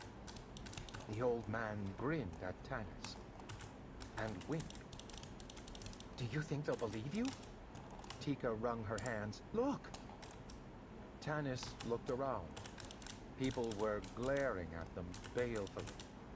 Some took a firm grip on their mugs. Others eased their hands onto the hilts of their swords. Shouts from down below drew his eyes back to his friends. The guards are coming! Exclaimed Tika. Tanis rose. We'll have to go out through the kitchen. Yes. She nodded. They won't look back there yet. But hurry! It won't take them long to surround the place. Years of being apart had not affected the companions' ability to react as a team to threat of danger. Karaman had pulled on his shining helm, drawn his sword, shouldered his pack, and was helping his brother to his feet. Raistland, his staff in his hand, was moving around the table. Flint had hold of his battle axe and was frowning darkly at the onlookers, who seemed hesitant about rushing to attack such well-armed men. Only Sturm sat, calmly drinking his ale. Sturm, Tanis said urgently. Come on. We've got to get out of here. Run? The knight appeared astonished. From this rabble? Yes. Tanis paused. The knight's code of honor forbade running from danger. He had to convince him. That man is a religious fanatic, Stone. He'll probably burn us at the stake, and... A sudden thought rescued him. There is a lady to protect. The lady, of course. Sturm stood up at once and walked over to the woman. Madam, your servant. He bowed. The courtly knight would not be hurried. It seems we are all in this together. Your staff has placed us in considerable danger, you most of all. We are familiar with the area around here. We grew up here. You, I know, are strangers. We would be honored to accompany you and your gallant friend and guard your lives. Come on, Tika urged, tugging on Tanis's arm. Caramin and Raceland were already at the kitchen door. Get the kendo, Tanis told her. Tasselhoff stood, rooted to the floor, staring at the staff. It was rapidly fading back to its nondescript brown color. Tika grabbed Tas by his topknot and pulled him toward the kitchen.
I'll be right back.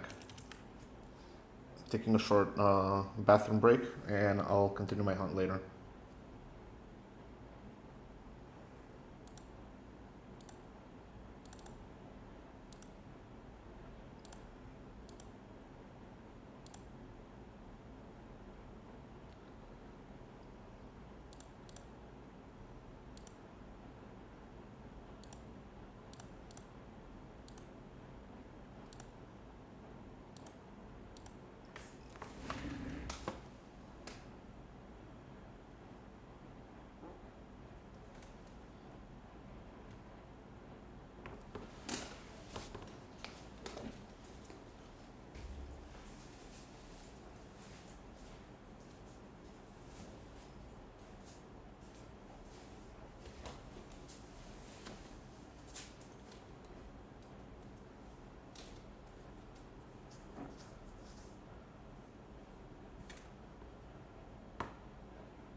I'll real quick look for a set of headphones that won't kill my ears.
Nope.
What's going on here? I need to fix a few things in my stream.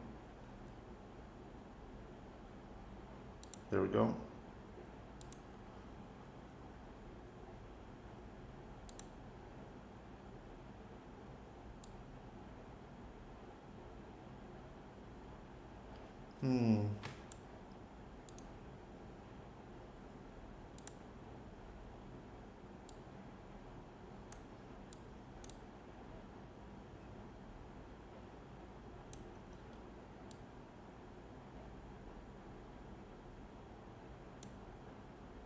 Okay, that works.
I hope that would be a bit better.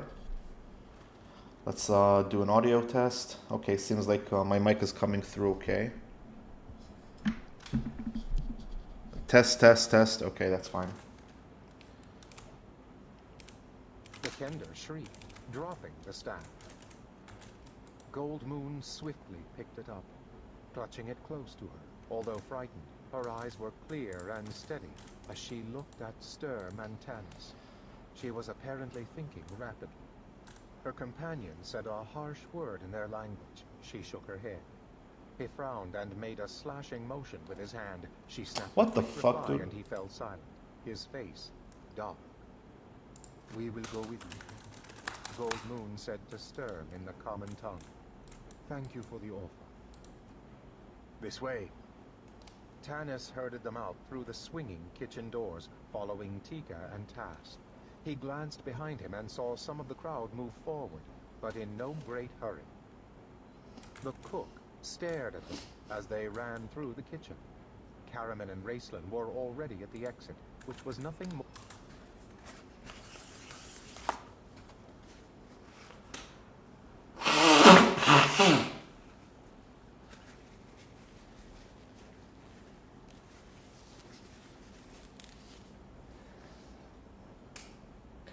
Just gonna finish my coffee before we start.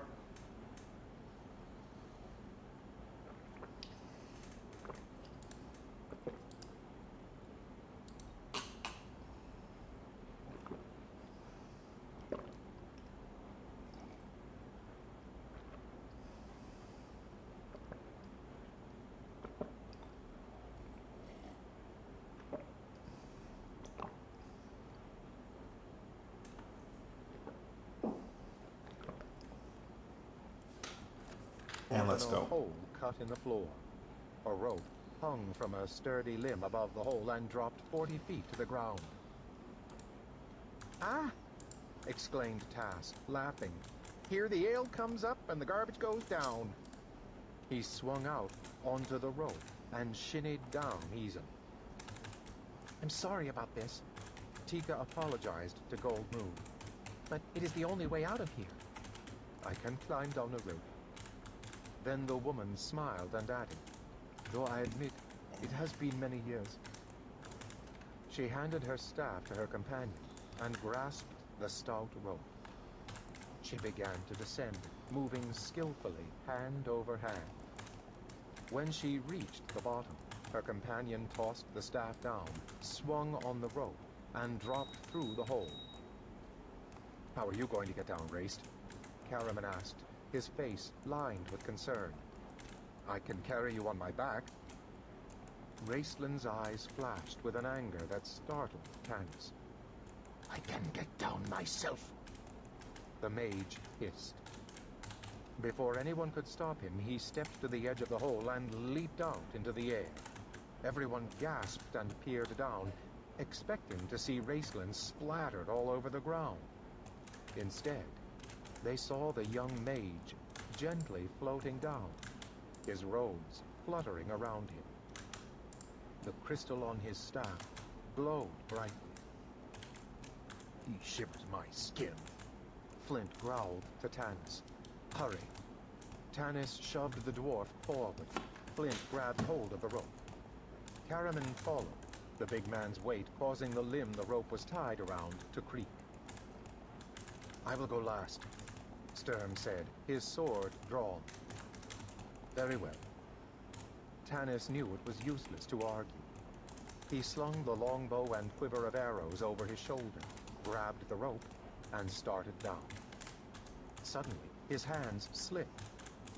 He slid down the rope, unable to stop it tearing the skin off his palms. He landed on the ground and looked, wincing, at his hands.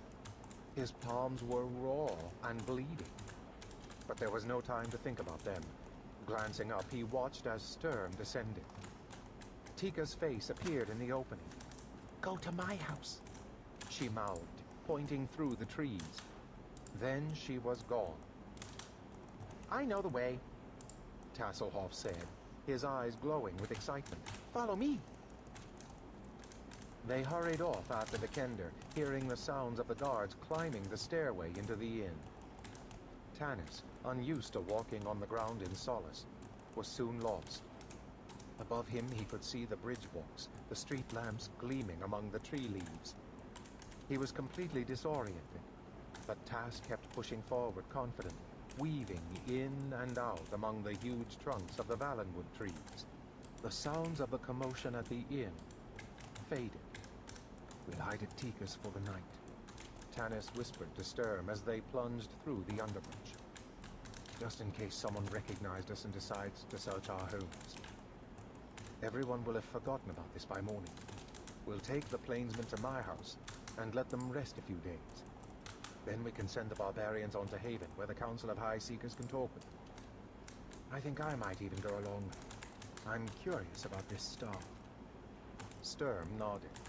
Then he looked at Tanis and smiled his rare, melancholy smile. "Welcome home," the knight said. Same to you. The half-elf grinned. They both came to a sudden halt, bumping into Caraman in the dark. We're here, I think, Caraman said.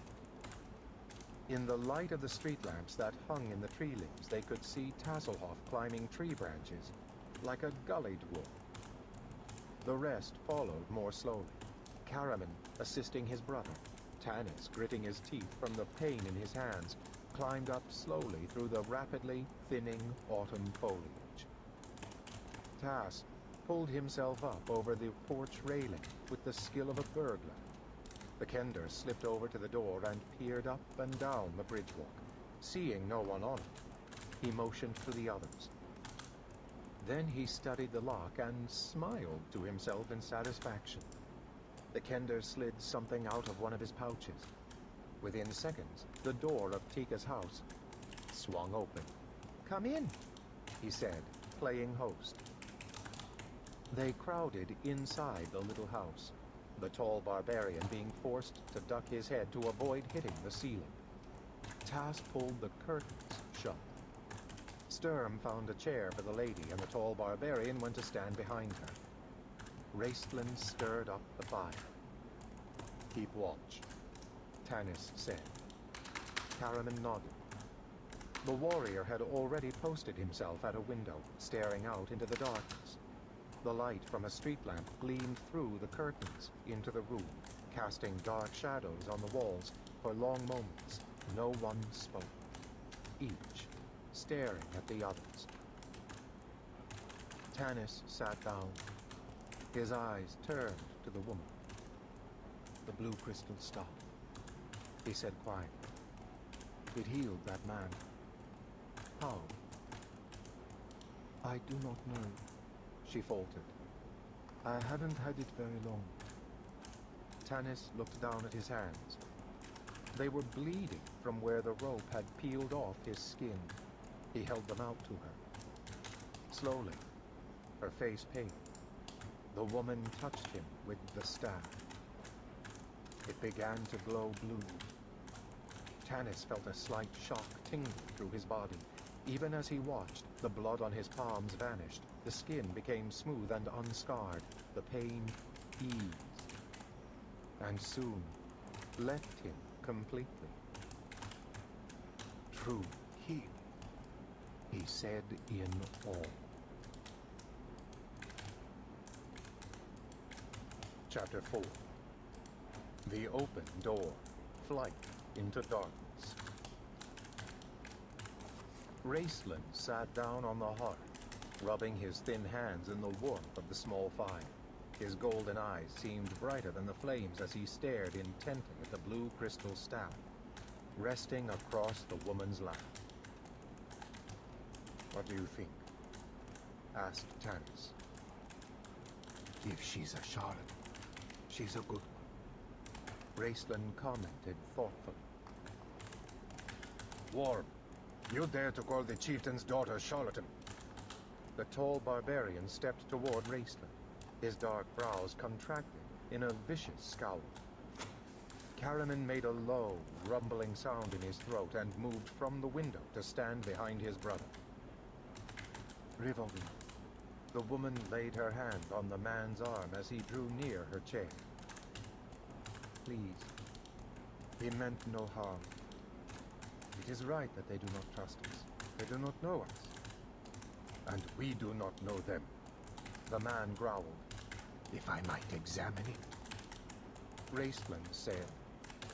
Gold Moon nodded and held out the staff. The mage stretched out his long, bony arm, his thin hands grasping for it eagerly. As Raceland touched the staff, however, there was a bright flash of blue light and a crackling sound. The mage jerked his hand back, crying out in pain and shock. Caramon jumped forward, but his brother stopped him. No, Caramon. Raceland whispered hoarsely, wringing his injured hand. The lady had nothing to do with that. The woman indeed was staring at the staff in amazement. What is it then? Tanis asked in exasperation. A staff that heals and injures at the same time? It merely knows its own. Raceland licked his lips, his eyes glittering. Watch. Caramon, take the staff. Not me. The warrior drew back as if from a snake. Take the staff. Raceland demanded. Reluctantly, Caramon stretched out a trembling hand. His arm twitched as his fingers came closer and closer. Closing his eyes and gritting his teeth in anticipation of pain, he touched the staff. Nothing happened. Caramon opened his eyes wide, startled. He gripped the staff, lifted it in his huge hand, and grinned. See there? Raceland gestured like an illusionist showing off a trick to the crowd. Only those of simple goodness, pure in heart. His sarcasm was biting. May touch the staff. It is truly a sacred staff of healing, blessed by some god. It is not magic. No magic objects that I have ever heard about have healing powers. Ash! Ordered Tasselhoff, who had taken Caramon's place by the window. The Theocrat's guards! He warned softly. No one spoke. Now they could all hear goblin footsteps flapping on the bridge walks that ran among the branches of the Valenwood trees. They're conducting a house-to-house search. Tanis whispered incredulously, listening to fists banging on a neighboring door. The Seekers demand right of entry! Croaked a voice. There was a pause, then the same voice said, No one home. Do we kick the door in? Ah, said another voice. We'd better just report to the Theocrat. Let him kick the door down. Now, if it was unlocked, that'd be different. We're allowed to enter then. Tanis looked at the door opposite him. He felt the hair rise on the back of his neck. He could have sworn they had shut and bolted the door. Now, it stood slightly open. The door, he whispered. Caramon. But the warrior had already moved over to stand behind the door, his back to the wall, his giant hands flexing. The footsteps flapped to a stop outside. The Seekers demand right of entry! The goblins began to bang on the door, then stopped in surprise as it swung open. This place is empty, said one. Let's move on. You got no imagination, Grum, said the other. Here's our chance to pick up a few pieces of silver. A goblin head appeared around the open door, its eyes focused on Raceland, sitting calmly, his staff on his shoulder. The goblin grunted in alarm, then began to laugh. Ho, ho! Look what we've found, a staff! The goblin's eyes gleamed. It took a step toward Raceland, its partner crowding close behind. Hand me that staff. Certainly, the mage whispered. He held his own staff forth. Shira, he said. The crystal ball flared into light. The goblins shrieked and shut their eyes, fumbling for their swords. At that moment, Caramon jumped from behind the door, grabbed the goblins around their necks, and swept their heads together with a sickening thud. The goblin bodies crumpled into a stinking heap. Dead? Asked Tanis, as Caramin bent over them, examining them by the light of Raceland's staff. I'm afraid so, the big man sighed. I hit them too hard. Well, that's torn it, Tanis said grimly. We've murdered 2 more of the Theocrat's guards. He'll have the town up in arms. Now we can't just lie low for a few days. We've got to get out of here. And you two. He turned to the barbarians. Had better come with us. Wherever we're going, muttered Flint, irritably. Where were you headed? Tanis asked Riverwind. We were traveling to Haven. The barbarian answered reluctantly. There are wise men there, Goldmoon said. We hoped they could tell us about this staff. You see, the song I sang, it was true. The staff saved our lives. You'll have to tell us later, Tanis interrupted. When these guards don't report back, every goblin in Solace will be swarming up the trees. Raceland, put out that light. The mage spoke another word. Dumac. The crystal glimmered. Then the light died.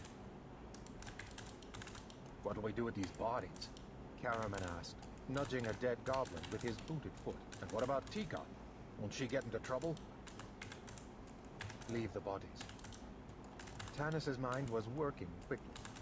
And hack up the door. Sturm, knock over a few tables. We'll make it look as if we broke in here and got into a fight with these fellows. That way, Tika shouldn't be in too much trouble. She's a smart girl. She'll manage. We'll need food, Tasselhoff stated. He ran into the kitchen and began rummaging through the shelves, stuffing loaves of bread and everything else that looked edible into his pouches. He tossed Flint a full skin of wine. Sturm overturned a few chairs. Caramin arranged the bodies to make it look as if they had died in a ferocious battle. The plainsmen stood in front of the dying fire, looking at Tanis uncertainly. Well, said Sturm, now what? Where are we going? Tanis hesitated, running over the options in his mind. The plainsmen had come from the Oh, no east, wonder I'm and taking so if much their damage story there, was true Jacamule. and their tribe had been trying to kill them, they wouldn't want to go back that way. The group could travel south into the Elven Kingdom, but Tanis felt a strange reluctance to go back to his homelands. He knew, too, that the elves would not be pleased to see these strangers enter their hidden city. We'll travel north, he said finally. We will escort these two until we come to the crossroads. Then we can decide what to do from there. They can go on southwest to Haven, if they wish. I plan to travel farther north and see if the rumors about armies gathering are true. And perhaps run into Githjar. Raceland whispered slyly. Tanis flushed. Is that plan all right? He asked, looking around. Though not the eldest among us, Tanis, you are the wisest, Sturm said. We follow you, as always. Caramin nodded. Raceland was already heading for the door. Flint shouldered the wineskin, grumbling. Tanis felt a gentle hand touch his arm. He turned and looked down into the clear blue eyes of the beautiful barbarian. We are grateful, Goldmoon said slowly, as if unused to expressing appreciation. You risked your lives for us, and we are strangers. Tanis smiled and clasped her hand. I am Tanis. The brothers are Caramin and Raceland. The knight is Sturm Brightblade. Flint Fireforge carries the wine, and Tasselhoff Burfoot is our clever locksmith. You are Goldmoon, and he is Riverwind. There, we are strangers no longer. Goldmoon smiled wearily. She patted Tanis's arm, then started out the door, leaning on the staff that once again seemed plain and nondescript. Tanis watched her, then glanced up to see Riverwind staring at him, the barbarian's dark face an impenetrable mask. Well, Tanis amended silently. Some of us are no longer strangers. Soon, everyone had gone, Tas leading the way. Tanis stood alone for a moment in the wrecked living room, staring at the bodies of the goblins. This was supposed to have been a peaceful homecoming after bitter years of solitary travel. He thought of his comfortable house. He thought of all the things he had planned to do. Things he had planned to do together with Kitiara. He thought of long winter nights, the storytelling around the fire at the inn, then returning home, laughing together beneath the fur blankets, sleeping through the snow-covered mornings. Tanis kicked at the smoldering coals, scattering them. Kitiara had not come back. Goblins had invaded his quiet town. He was fleeing into the night to escape a bunch of religious fanatics, with every likelihood he could never return. Elves do not notice the passage of time. They live for hundreds of years. For them, the seasons pass like brief rain showers. But Tanis was half human. He sensed change coming, felt the disquieting restlessness men feel before a thunderstorm. He sighed and shook his head. Then he went out the shattered door, leaving it swinging crazily on one hinge. Chapter 5. Farewell to Flint. Arrows fly. Message in the stars.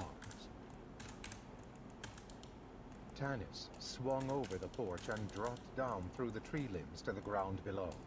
The others waited, huddled in the darkness, keeping out of the light cast by street lamps swinging in the branches above them. A chill wind had sprung up, blowing out of the north. Tanis glanced behind him and saw other lights of the search parties. He pulled his hood over his head and hurried forward. Wind switched, he said. There'll be rain by morning. He looked around at the small group, seeing them in the eerie, wildly dancing light of the wind-tossed lamps. Gold Moon's face was scarred with weariness. Riverwind's was a stoic mask of strength, but his shoulders sagged. Raistler, shivering, leaned against a tree, wheezing for breath. Tanis hunched his shoulders against the wind. We've got to find shelter, he said. Some place to rest. Tanis! Tass tugged on the half-elf's cloak. We could go by boat. Crystalmere Lake's only a short way. There are caves on the other side, and it will cut walking time tomorrow. That's a good idea, Tass, but we don't have a boat. No problem. The Kender grinned. His small face and sharply pointed ears made him look particularly impish in the eerie light. Tass is enjoying all of this immensely, Tanis realized. He felt like shaking the Kender, lecturing him sternly on how much danger they were in. But the half-elf knew it was useless. Kender are totally immune to fear. The boat's a good idea, Tanis repeated, after a moment's thought. You guide, and don't tell Flint, he added. I'll take care of that. Right. Tass giggled, then slipped back to the others. Follow me, he called out softly, and started off once more. Flint, grumbling into his beard, stomped after the Kender. Gold Moon followed the dwarf. Riverwind cast a quick, penetrating glance around at everyone in the group, then fell into step behind her. I don't think he trusts us, Caraman observed. Would you? Tanis asked, glancing at the big man. Caraman's dragon helm glinted in the flickering lights. His ring mail armor was visible whenever the wind blew his cape back. A long sword clanked against his thick thighs. A short bow and a quiver of arrows were slung over his shoulder. A dagger protruded from his belt.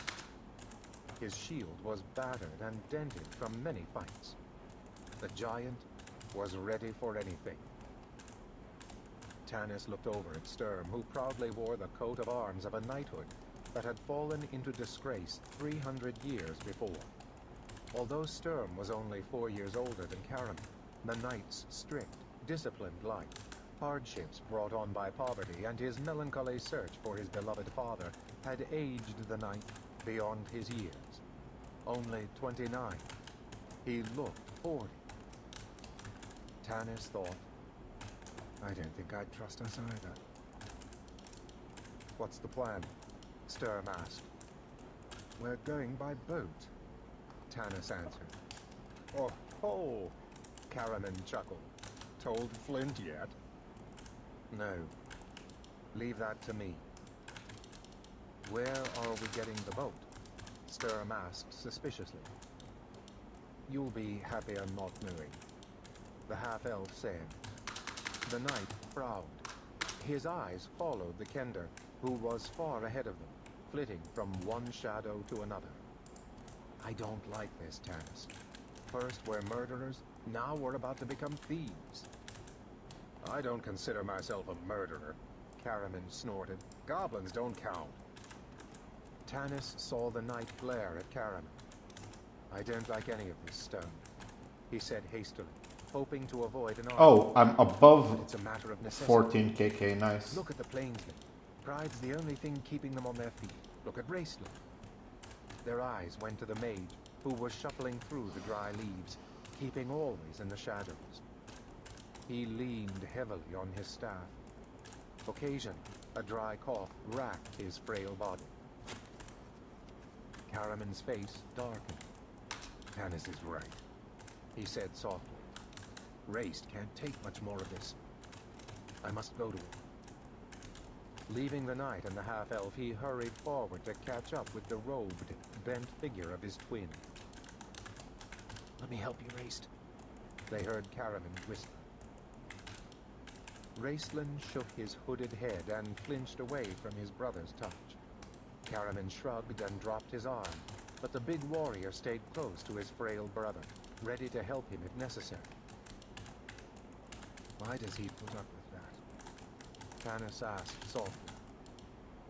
Family. Ties of blood. Sturm sounded wistful. He seemed about to say more, then his eyes went to Tanis's elven face with its growth of human hair, and he fell silent. Tanis saw the look, knew what the knight was thinking. Family. Ties of blood. They were things the orphaned half-elf wouldn't know about. Come on, Tanis said abruptly. We're dropping behind. They soon left the Valenwood trees of Solace and entered the pine forest surrounding Crystalmere Lake. Tanis could faintly hear muffled shouts far behind them. They found the bodies, he guessed. Sturm nodded gloomily. Suddenly, Tasselhoff seemed to materialize out of the darkness, right beneath the half-elf's nose. The trail runs a little over a mile to the lake, Tass said. I'll meet you where it comes out. He gestured, vaguely, then disappeared before Tanis could say a word. The half-elf looked back at Solace. There seemed to be more lights, and they were moving in this direction. The roads were probably already blocked. Where's the Kender? Flint grumbled as they plunged through the forest. Tass is meeting us at the lake, Tanis replied. Lake? Flint's eyes grew wide in alarm. What lake? There's only one lake around here, Flint, Tanis said, trying hard not to smile at Sturm. Come on, we'd better keep going. His elven sight showed him the broad red outline of Caraman and the slighter red shape of his brother disappearing into the thick woods ahead. I thought we were just going to lie low in the woods for a while. Flint shoved his way past Sturm to complain to Tanis. We're going by boat. Tanis moved forward. Nope, Flint growled. I'm not going in any boat. Hey, thanks. That accident happened 10 years ago, Tanis said, exasperated. I don't speak Spanish now, sorry. I'll make Caraman sit still. Absolutely not. I need to clarify that it's an English stream. I took a vow. Tanis. Sturm's voice whispered behind him. Lights. Blast. The half-elf stopped and turned. He had to wait a moment before catching sight of lights glittering through the trees. The search had spread beyond Solace. He hurried to catch up with Caraman, Raistland, and the plains. Lights! He called out in a piercing whisper. How are you doing, man? Caraman looked back and swore. Riverwind raised his hand in acknowledgement. I'm afraid we're going to have to move faster, Caraman. Tanis began. We'll make it. The big man said, unperturbed. He was supporting his brother now, his arm around Raistland's thin body, practically carrying him. Raistland coughed softly, but he was moving. Sturm caught up with Tanis. As they forced their way through the brush, they could hear Flint puffing along behind, muttering angrily to himself. He won't come, Tanis, Sturm said. Flint's been in mortal fear of boats ever since Caraman almost accidentally drowned him that time. You weren't there. You didn't see him after we hauled him out. He'll come, Tanis said, breathing hard. He can't let us youngsters go off into danger without him. Sturm shook his head, unconvinced. Tanis looked back again. He saw no lights, but he knew they were too deep in the forest now to see them. Viewmaster Turner may not have impressed anybody with his brains, but it wouldn't take much intelligence to figure out that the group might take to the water. Tanis stopped abruptly to keep from bumping into someone. What is it? He whispered. We're here, Caraman answered. Tanis breathed a sigh of relief as he stared out across the dark expanse of Crystal Mere Lake. The wind whipped the water into frothy whitecaps. Where's Tass? He kept his voice low. 1. There, I think. Have to do another attack, and now you E. Close to shore. Tanis could barely make out the warm red outline of the Kender sitting in a large boat. The stars gleamed with icy brightness in the blue-black sky. The red moon, Lunitari, was rising like a bloody fingernail from the water. Its partner in the night sky, Solinar, had already risen, marking the lake with molten silver. What wonderful targets we're going to make, Sturm said irritably. Tanis could see Tasselhoff turning this way and that, searching for them. The half-elf reached down, fumbling for a rock in the darkness. Finding one, lobbed it into the water. It splashed just a few yards ahead of the boat. Tass, reacting to Tanis' signal, propelled the boat to shore. You're going to put all of us in one boat, Flint said in horror. You're mad, half-elf. It's a big boat, Tanis said. No, I won't go. If it were one of the legendary white-winged boats of Tarsus, I still wouldn't go. I'd rather take my chances with the Theocrat. Tanis ignored the fuming dwarf and motioned to Sturm. Get everyone loaded up. We'll be along in a moment. Don't take too long, Sturm warned. Listen. I can hear, Tanis said grimly. Go on. What are those sounds? Goldmoon asked the knight as he came up to her. Goblin search parties. Sturm Potion answered. time again. Those whistles keep them in contact when they're separated. They're moving into the woods now. Goldmoon nodded in understanding. She spoke a few words to Riverwind in their own language, apparently continuing a conversation Sturm had interrupted. The big plainsman frowned and gestured back toward the forest with his hand. He's trying to convince her to split with us, Sturm realized. Maybe he's got enough woods lore to hide from goblin search parties for days, but I doubt it. Riverwind, Quilendo, Goldmoon said sharply. Sturm saw Riverwind scowl in anger. Without a word, he turned and stalked toward the boat. Goldmoon sighed and looked after him, deep sorrow in her face. Can I do anything to help, lady? Sturm asked gently. No, she replied. Then she said sadly, as if to herself. He rules my heart, but I am his ruler. Once, when we were young, we thought we could forget that. But I have been chieftain's daughter too long. Why doesn't he trust us? Sturm asked. He has all the prejudices of our people, Gold Moon replied. The plainsmen do not trust those who are not human. She glanced back. Tanos cannot hide his elven blood beneath a beard.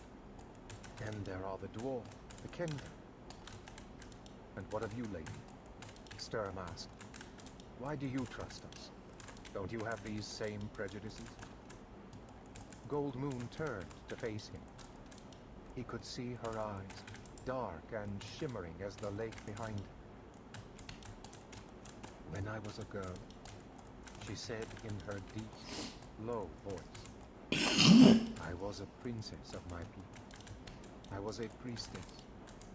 They worshipped me as a goddess. I believed in it. I adored it. Then, something happened. She fell silent, her eyes filled with memories. What was that?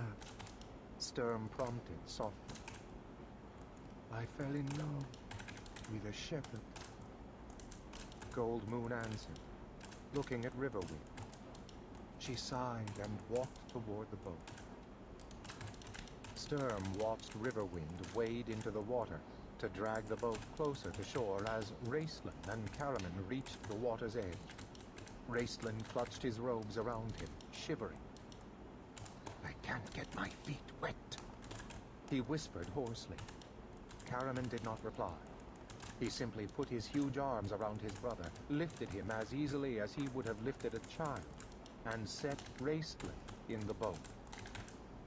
The mage huddled in the aft part of the boat. Ow, what the fuck? I'm having some really sharp pain in my I'll hold her steady. index finger. I don't know why. You get in. Riverwind hesitated a moment, then climbed quickly over the side.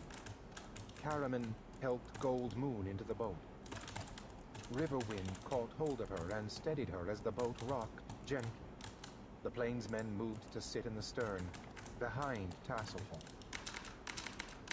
Caraman turned to Sturm as the night drew near. What's happening back there? Flint says he'll burn before he'll get in a boat. At least then he'll die warm instead of wet and cold.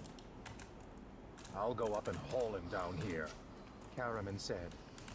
You'd only make things worse. You were the one that nearly drowned him, remember? Let Tanis handle it. He's the diplomat. Caraman nodded. Both men stood, waiting in silence. Sturm saw Gold Moon look at Riverwind in mute appeal, but the plainsman did not heed her glance. Tasselhoff, fidgeting on his seat, started to call out a shrill question, but a stern look from the night silenced him. Raistlin huddled in his robes, trying to suppress an uncontrollable call. I'm going up there, Sturm said finally. Those whistles are getting closer. We don't dare take any more time. But at that moment he saw Tanis shake hands with the dwarf and begin to run toward the boat, alone. Flint stayed where he was near the edge of the woods. Sturm shook his head. I told Tanis the dwarf wouldn't come.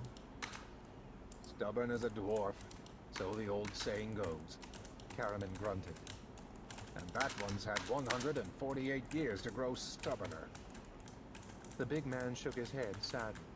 Well, we'll miss him, that's for certain. He's saved my life more than once. Let me go get him. One punch on the jaw and he won't know whether he's in a boat or his own bed. Tanis ran up, panting, and heard the last comment. No, Caraman, he said. Flint would never forgive us. Don't worry about him. He's going back to the hills. Get in the boat. There are more lights coming this way. We left a trail through the forest a blind gully dwarf could follow. No sense all of us getting wet, Caraman said, holding the side of the boat. You and Sturm get in. I'll shove off. Sturm was already over the side. Tanis patted Caraman on the back, then climbed in. The warrior pushed the boat out into the lake. He was up to his knees in water when they heard a call from the shore. Hold it! It was Flint, running down from the trees, a vague, moving shape of blackness against the moonlit shoreline. Hang on, I'm coming! Stop! Tanis cried. Caraman, wait for Flint! Look! Sturm half rose, pointing. Lights had appeared in the trees, smoking torches held by goblin guards. Goblins, Flint! Tanis yelled. Behind you! Run! The dwarf, never questioning, put his head down and pumped for the shore, one hand on his helm to keep it from flying off. I'll cover him, Tanis said, unslinging his bow. With his elven sight, he was the only one who could see the goblins behind the torches. Fitting an arrow to his bow, Tanis stood as Caraman held the big boat steady. Tanis fired at the outline of the lead goblin. The arrow struck it in the chest and it pitched forward, on its face. The other goblins slowed slightly, reaching for their own bows. Tanis fitted another arrow to his bow as Flint reached the shoreline. Wait! I'm coming! The dwarf gasped, and he plunged into the water and sank like a rock. Grab him! Sturm yelled. Tas, row back! There he is! See? The bubbles! Caraman was splashing frantically in the water, hunting for the dwarf. Tas tried to row back, but the weight in the boat was too much for the Kender. Tanis fired again, missed his mark, and swore beneath his breath. He reached for another arrow. The goblins were swarming down the hillside. I've got him! Caraman shouted, pulling the dripping, spluttering dwarf out by the collar of his leather tunic. Quit struggling! He told Flint, whose arms were flailing out in all directions. But the dwarf was in a complete state of panic. A goblin arrow thunked into Caraman's chain mail and stuck there like a scrawny feather. That does it. The warrior grunted in exasperation, and with a great heave of his muscular arms, he pitched the dwarf into the boat as it moved out away from him. Flint caught hold of a seat and held on, his lower half sticking out over the edge. Sturm grabbed him by the belt and dragged him aboard as the boat rocked alarmingly. Tanis nearly lost his balance and was forced to drop his bow and catch hold of the side to keep from being thrown into the water. A goblin arrow stuck into the gunwale, just barely missing Tanis's hand. Row back to Caraman, Tas. Tanis yelled. I can't! Shouted the struggling Kender. One swipe of an out-of-control oar nearly knocked Sturm overboard. The knight yanked the Kender from his seat. He grabbed the oars and smoothly brought the boat around to where Caraman could get hold of the side. Tanis helped the warrior climb in, then yelled to Sturm, Pull! The knight pulled on the oars with all his strength, leaning over backward as he thrust the oars deep into the water. The boat shot away from shore, accompanied by the howls of angry goblins. More arrows whizzed around the boat as Caraman, dripping wet, plopped down next to Tanis. Goblin target practice tonight, Caraman muttered, pulling the arrow from his mail shirt. We show up beautifully against the water. Tanis was fumbling for his dropped bow when he noticed Raistlin sitting up. Take cover, Tanis warned, and Caraman started to reach for his brother, but the mage, scowling at both of them, slipped his hand into a pouch on his belt. His delicate fingers drew out a handful of something as an arrow struck the seat next to him. Raistlin did not react. Tanis started to pull the mage down, then realized he was lost in the concentration necessary to a magic user casting a spell. Disturbing him now might have drastic consequences, causing the mage to forget the spell, or worse, to miscast the spell. Tanis gritted his teeth and watched. Raistlin lifted his thin, frail hand and allowed the spell component he had taken from his pouch to fall slowly from between his fingers onto the deck of the boat. Sand, Tanis realized. Ast Sarak, Sinoralan, Krinawi, Raistlin murmured, and then moved his right hand slowly in an arc parallel to the shore. Tanis looked back toward the land. One by one, the goblins dropped their bows and toppled over, as though Raistlin were touching each in turn. The arrows ceased. Goblins farther away howled in rage and ran forward, but by that time, Sturm's powerful strokes had carried the boat out of range. "Good work, little brother," Caramin said heartily. Raistlin blinked and seemed to return to the world. Then the mage sank forward. Caramin caught him and held him for a moment. Then Raistlin sat up and sucked in a deep breath, which caused him to cough. "I'll be all right," he whispered, withdrawing from Caramin. "What did you do to them?" asked Tanis as he searched for enemy arrows to drop them overboard. Goblins occasionally poisoned the arrow tips. "I put them to sleep," Raistlin hissed through teeth that clicked together with the cold. "and now I must rest." He sank back against the side of the boat. Tanis looked at the mage. Raistlin had indeed gained in power and skill. I wish I could trust him, the half-elf thought. The boat moved across the star-filled lake. The only sounds to be heard were the soft, rhythmic splashing of the oars in the water, and Raistlin's dry, racking cough. Tasselhoff uncorked the wineskin, which Flint had somehow retained on his wild dash, and tried to get the chilled, shivering dwarf to swallow a mouthful, but Flint, crouched at the bottom of the boat, could only shudder and stare out across the water.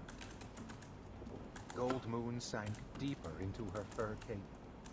She wore the soft, doe-skin breeches of her people with a fringed overskirt and belted tunic. Her boots were made of soft leather. Water had sloshed over the edge of the boat when Caramin had thrown Flint overboard. The water made the doe-skin cling to her, and soon she was chilled and shivering. "Take my cape," Riverwind said in their language, starting to remove his bearskin clothes. "No." She shook her head. "You have been suffering from the fever.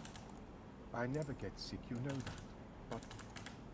She looked up at him and smiled. "You may put your arm around me, warrior. The heat from our bodies will warm us both." "Is that a royal command, chieftain's daughter?"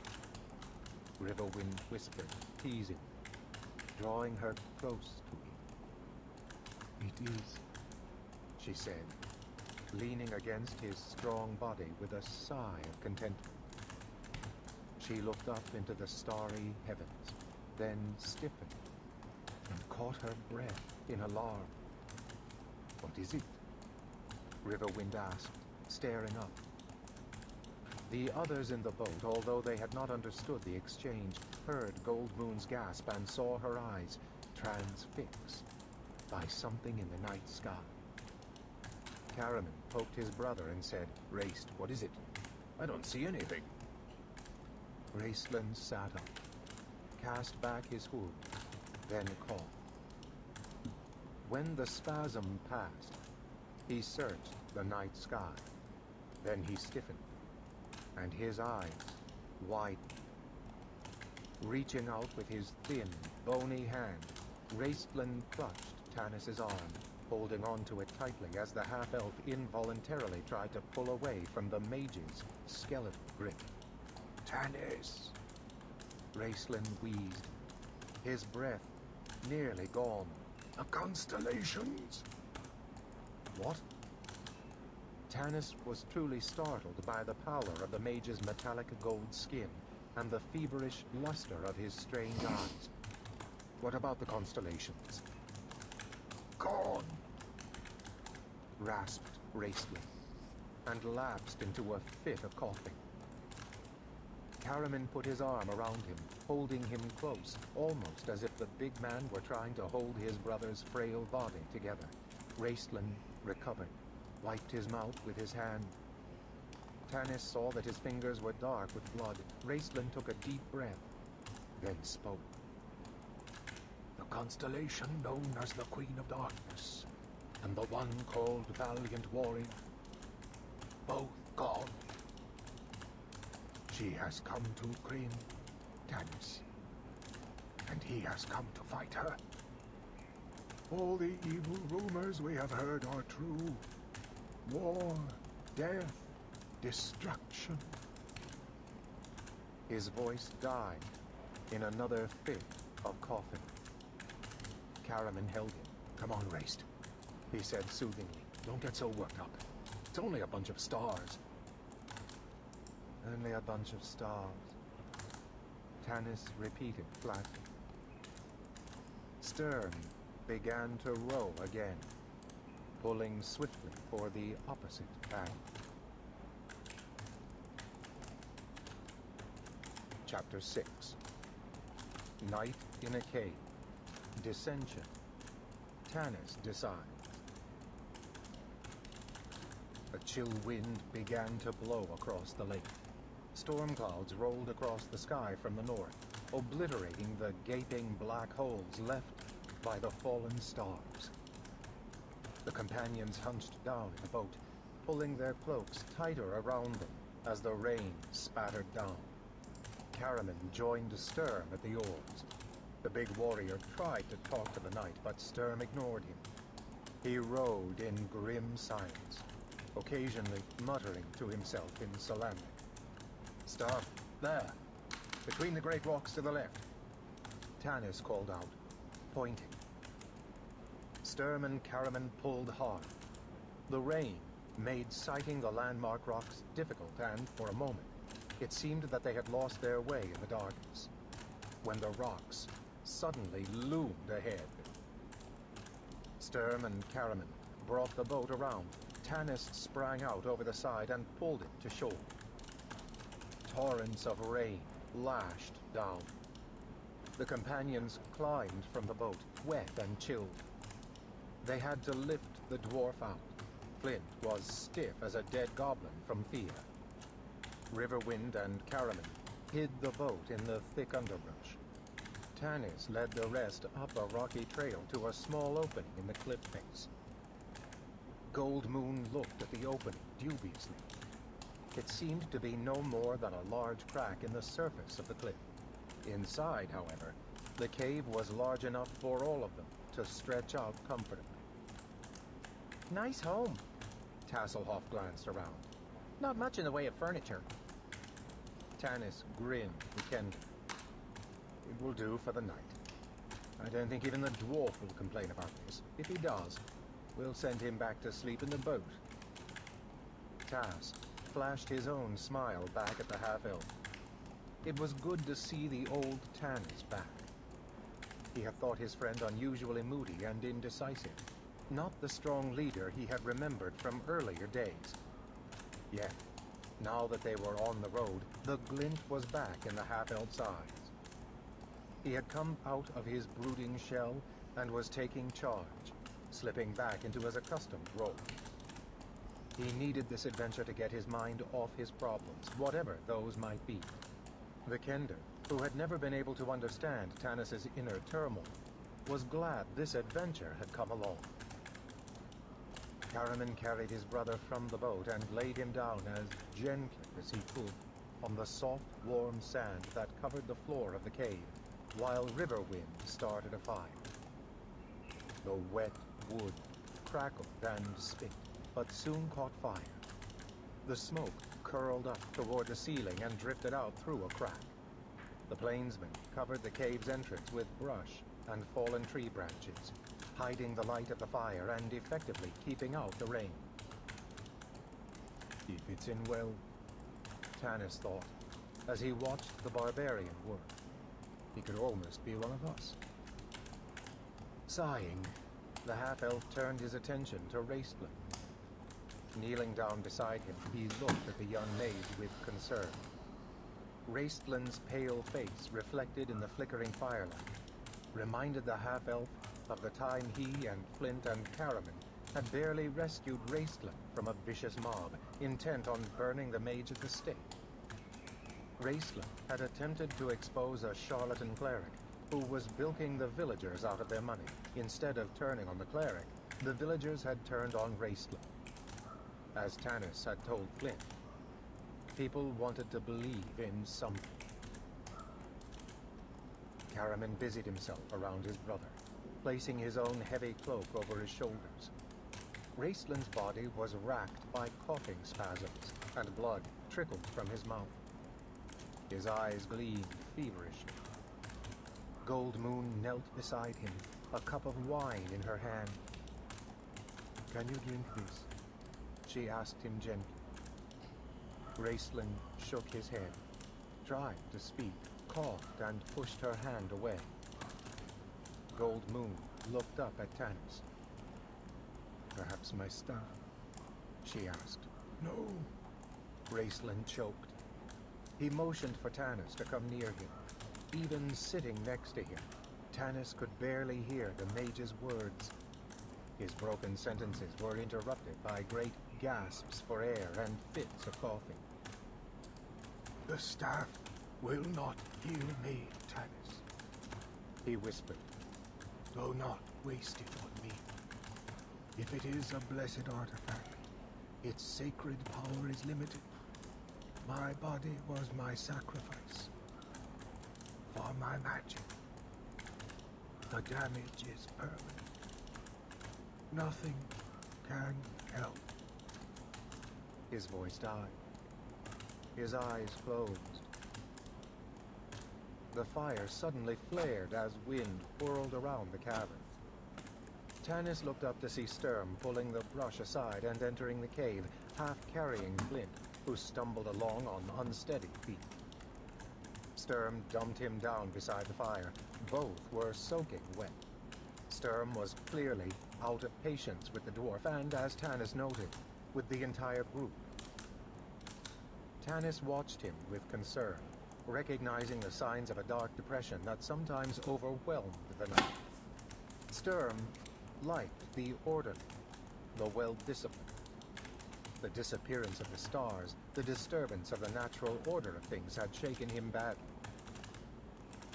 Tasselhoff wrapped a blanket around the dwarf, who sat huddled on the cave floor, his teeth chattering in his head so that his helm rattled. Bolt. Was all he could say. Tas poured him a cup of wine, which the dwarf drank greedily. Sturm looked at Flint in disgust. "I'll take the first watch," he said, and moved toward the mouth of the cave. Riverwind rose to his feet. "I will watch with you," he said harshly.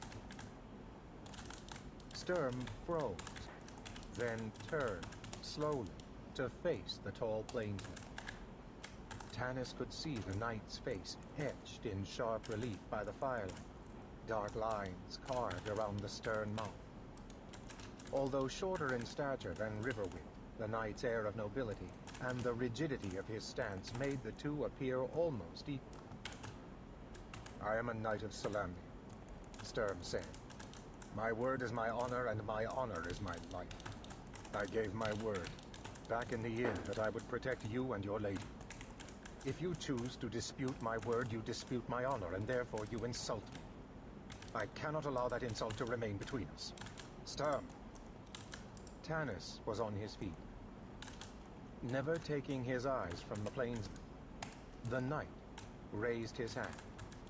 "Don't interfere, Tanis," Sturm said. "Well, what will it be? Swords? Knives? How do you barbarians fight?" Riverwind's stoic expression did not change. He regarded the knight with intense, dark eyes. Then he spoke, choosing his words carefully. "I did not mean to question your honor. I do not know men and their cities, and I tell you plainly, I am afraid. It is my fear that makes me speak thus. I have been afraid ever since the blue crystal staff was given to me. Most of all, I am afraid for Gold Moon." The plainsman looked over at the woman. his eyes reflecting the glowing fire. Without her, I died. How could I trust? His voice failed. The stoic mask cracked and crumbled from pain and weariness. His knees buckled, and he pitched forward. Sturm caught him. You couldn't, the knight said. I understand. You are tired, and you have been sick. He helped Tanis lay the plainsman at the back of the cave. Rest now. I will stand watch. The knight shoved aside the brush and without saying another word, stepped outside into the rain. Goldmoon had listened to the altercation in silence. Now, she moved their meager possessions to the back of the cave and knelt down by Riverwind's side. Bear pack.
And let's keep going.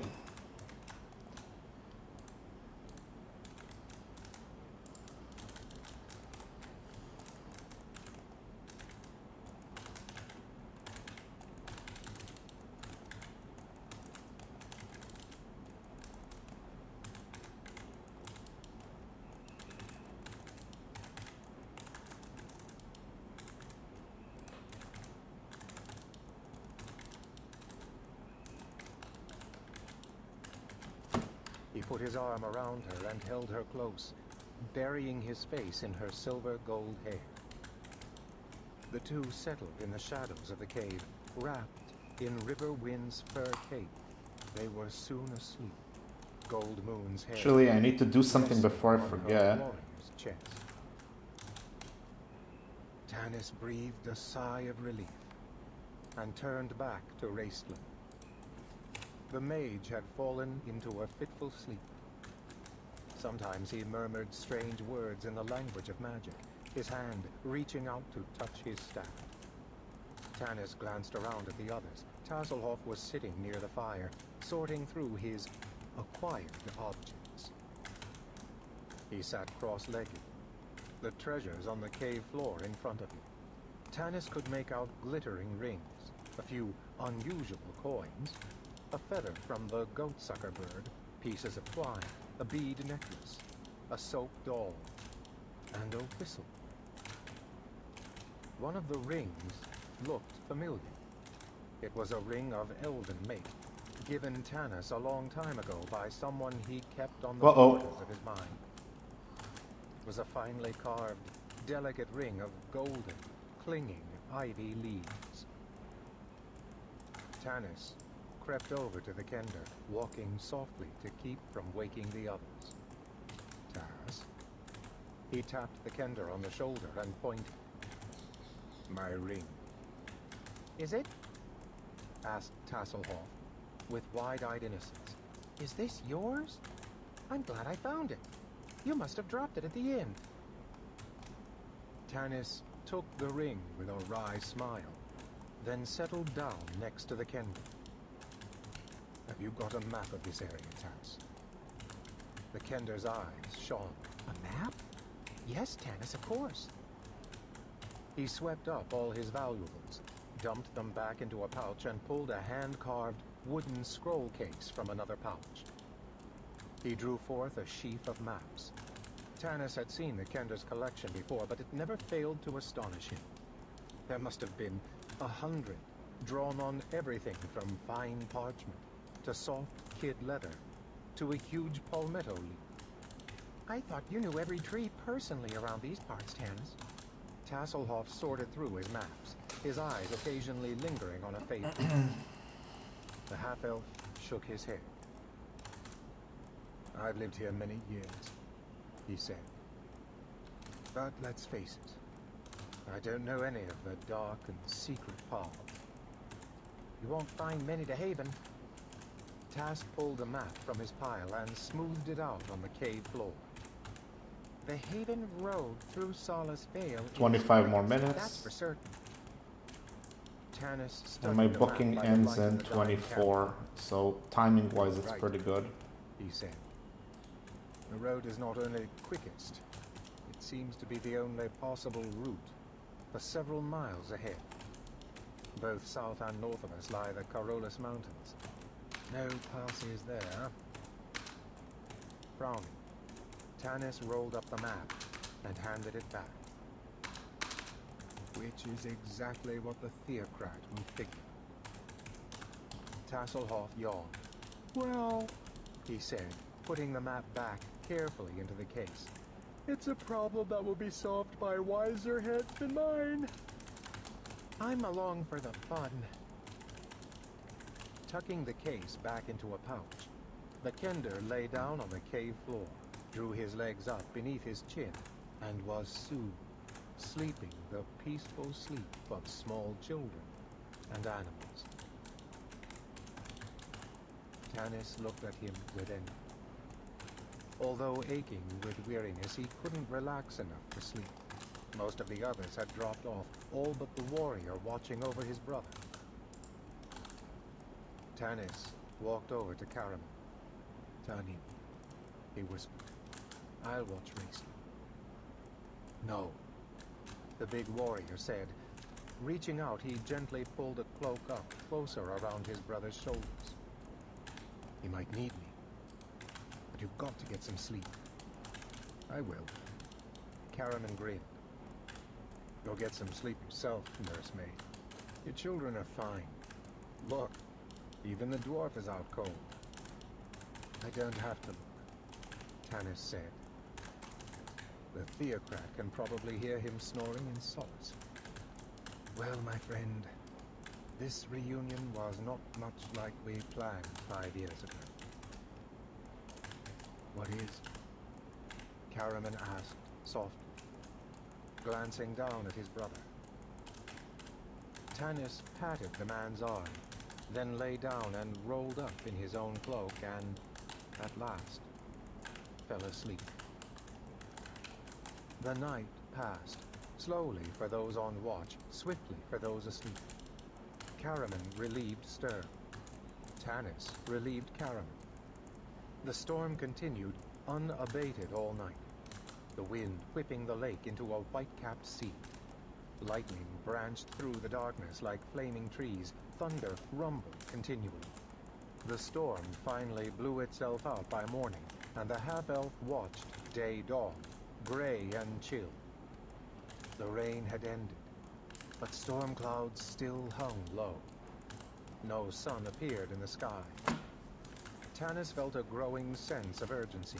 He could see no end to the storm clouds massing to the north. Autumn storms were rare, especially ones with this ferocity. The wind was bitter too, and it seemed odd that the storm came out of the north when they generally swept east across the plains. Sensitive to the ways of nature, the strange weather upset Tanis nearly as much as Raistlin's fallen stars. He felt a need to get going, even though it was early in the morning yet. He went inside to wake the others. The cave was chill and gloomy in the gray dawn, despite the crackling fire.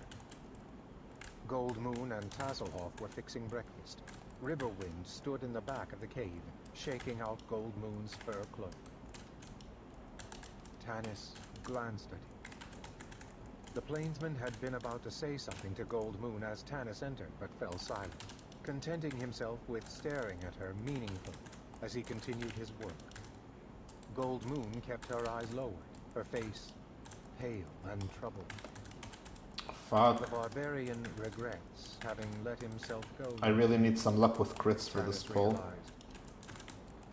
Or legs, like I There just is did. not much food, I'm afraid, Goldmoon said, tossing cereal into a pot of boiling water. Tika's larder wasn't well stocked, Tasselhoff added in apology. we've got a loaf of bread, some dried beef, half a moldy cheese, and the oatmeal. Tika must eat her meals out. Riverwind and I didn't bring any provisions, Goldmoon said. We really didn't expect to make this trip. Tanis was about to ask her more about her song and the staff, but the others started waking up as they smelled food. Caramel yawned, stretched, and stood up. Walking over to peer into the cookpot, he groaned. Oatmeal? Is that all? There'll be less for dinner. Tasselhoff grinned. Tighten your belt. You're gaining weight anyhow. The big man sighed dismally. The sparse breakfast was cheerless in the cold dawn.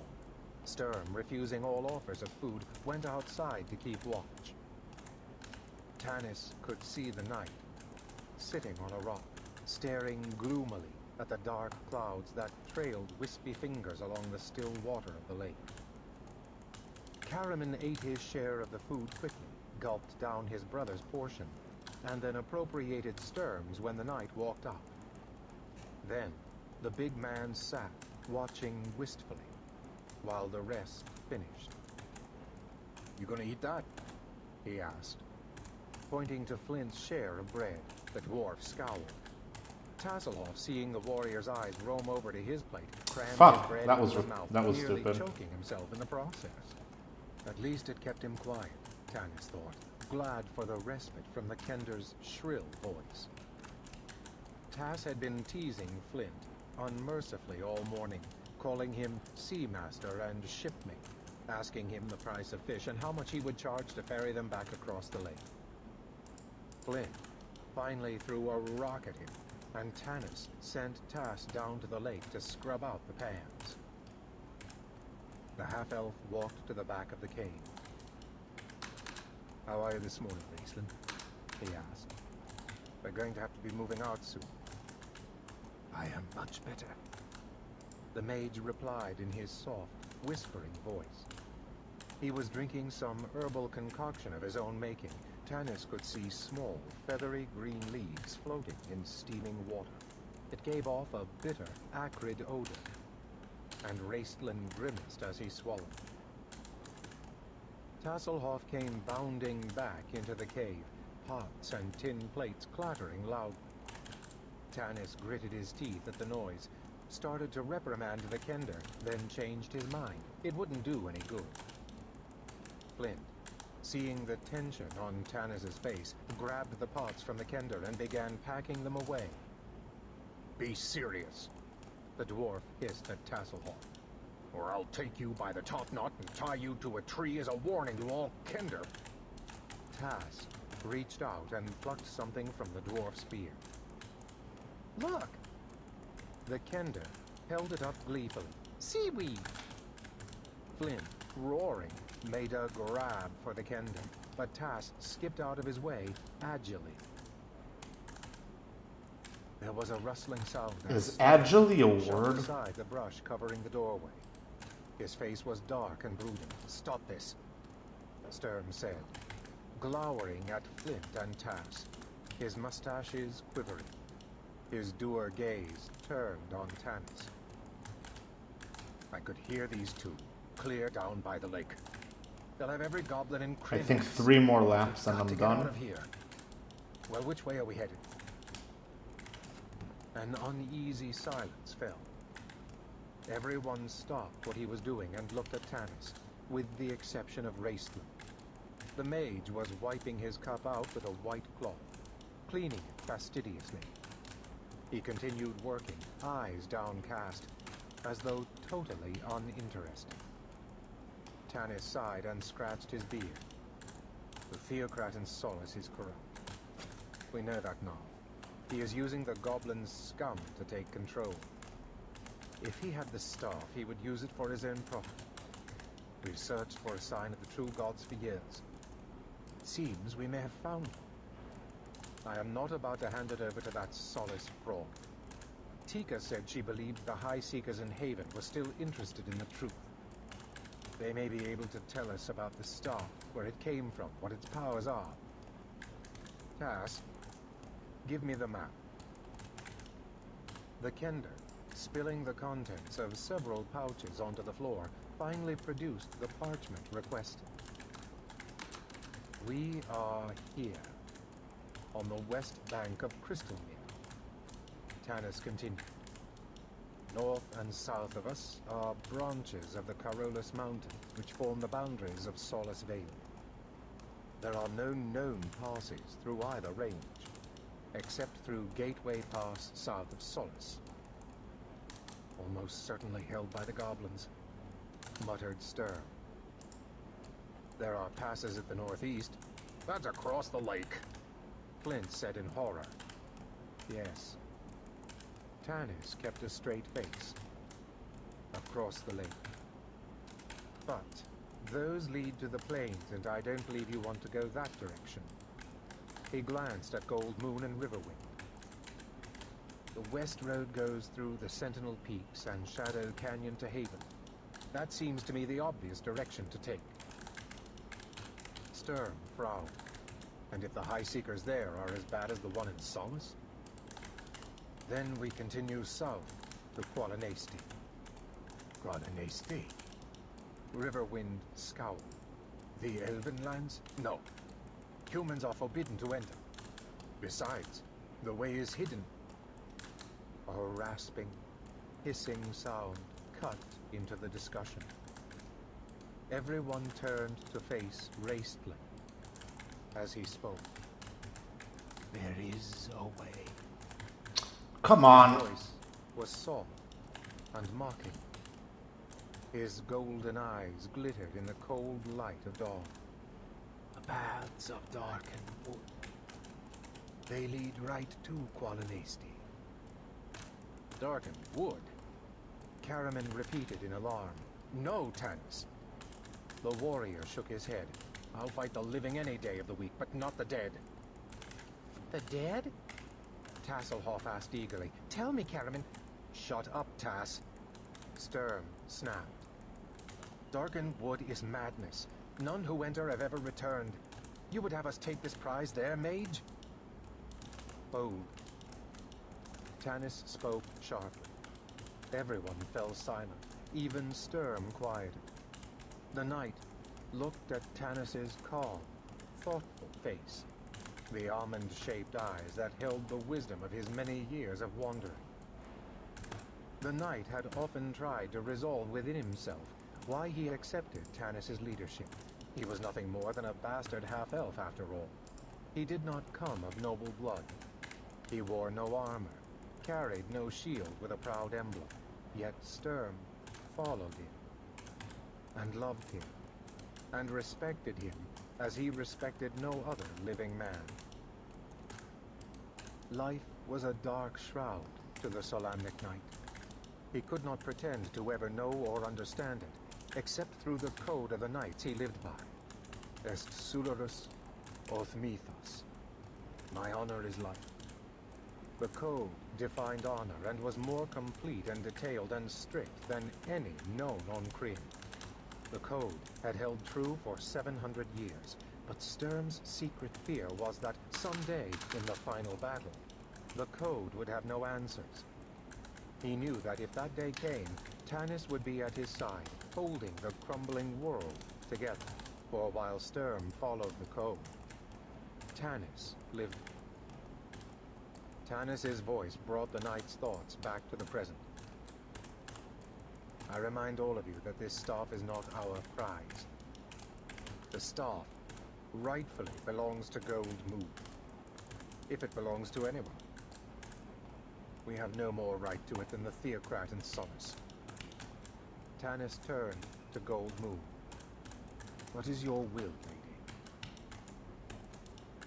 Gold Moon stared from Tanis to Stern. Then she looked at Riverwind. You know my mind, he said coldly. But you are Chieftain's daughter. He rose to his feet, ignoring her pleading gaze. He stalked outside. What did he mean? Tanis asked. He wants us to leave you. Take the stuff to Haven, Gold Moon answered, her voice low. He says you are adding to our danger. We would be safer on our own. Adding to your danger? Flint exploded. Why, we wouldn't be here. I wouldn't have nearly drowned. Again, if it hadn't been for... The dwarf began to sputter in his rage. Tanis held up his hand. Enough. He scratched 2 his more knee. laps. You will be safer with us. Will you accept our help? I will, Gold Moon answered gravely. For a short distance at least. Good, Tanis said. Tas, you know your way through Solace Vale. You are our guide. And remember, we're not on a picnic. Yes, Tanis, the Kender said, subdued. He gathered his many pouches, hung them around his waist and over his shoulders. Passing Gold Moon, he knelt swiftly and patted her hand. Then he was out the cave entrance. The rest hastily gathered their gear together and followed. It's going to rain again. Flint grumbled, glancing up at the lowering clouds. I should have stayed in Solace. Muttering, he walked off, adjusting his battle axe on his back. Tanis, waiting for Gold Moon and Riverwind, smiled and shook his head. At least some things never changed, dwarves among them.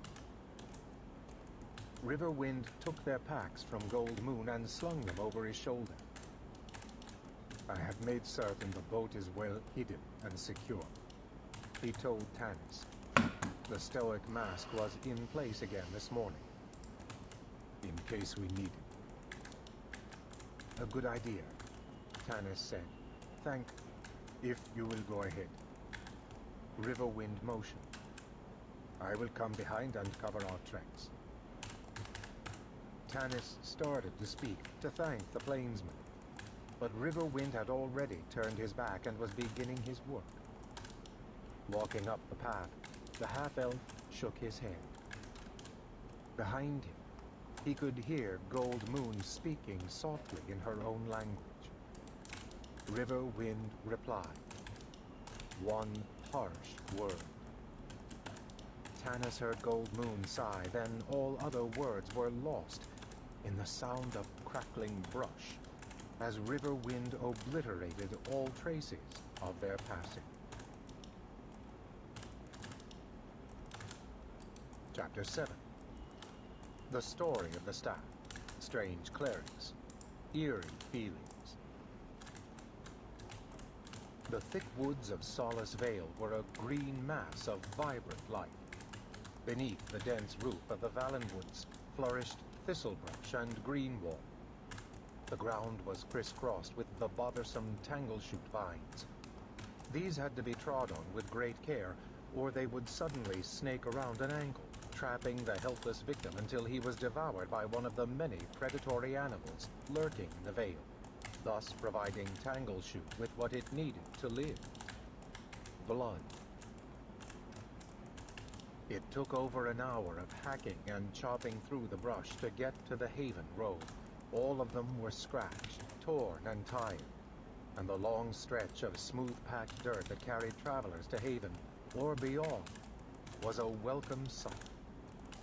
It wasn't until they stopped just in sight of the road and rested that they realized there were no sounds.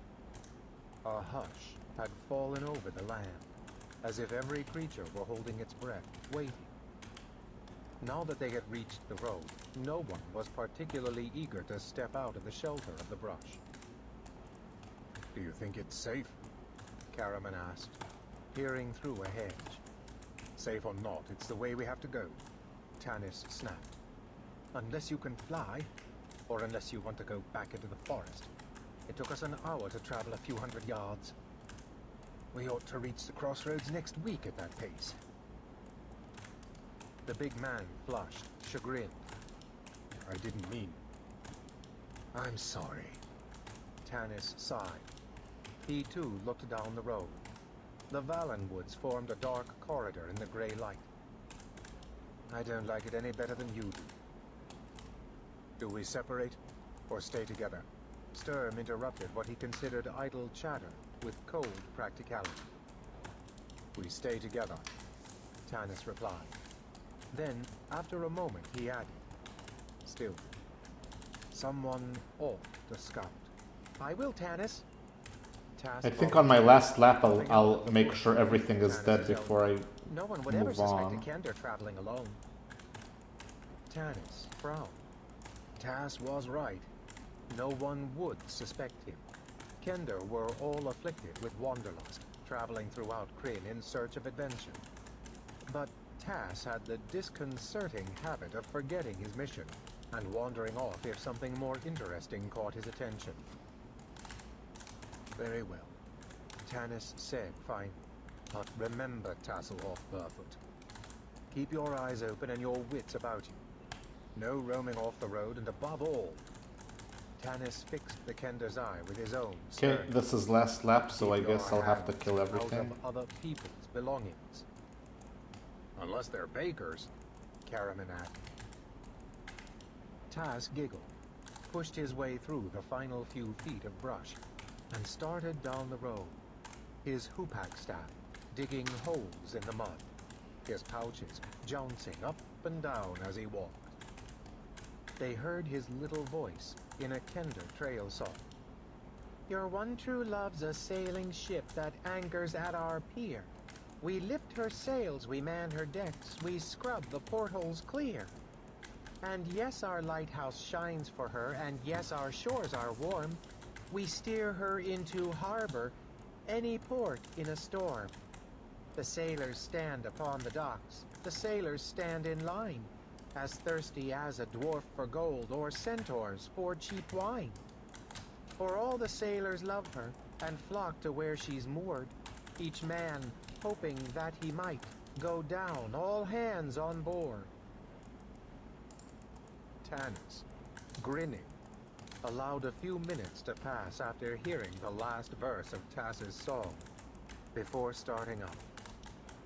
Finally, they stepped out on the road with as much fear as a troupe of unskilled actors facing a hostile audience. It felt as if every eye on Kryn was on them.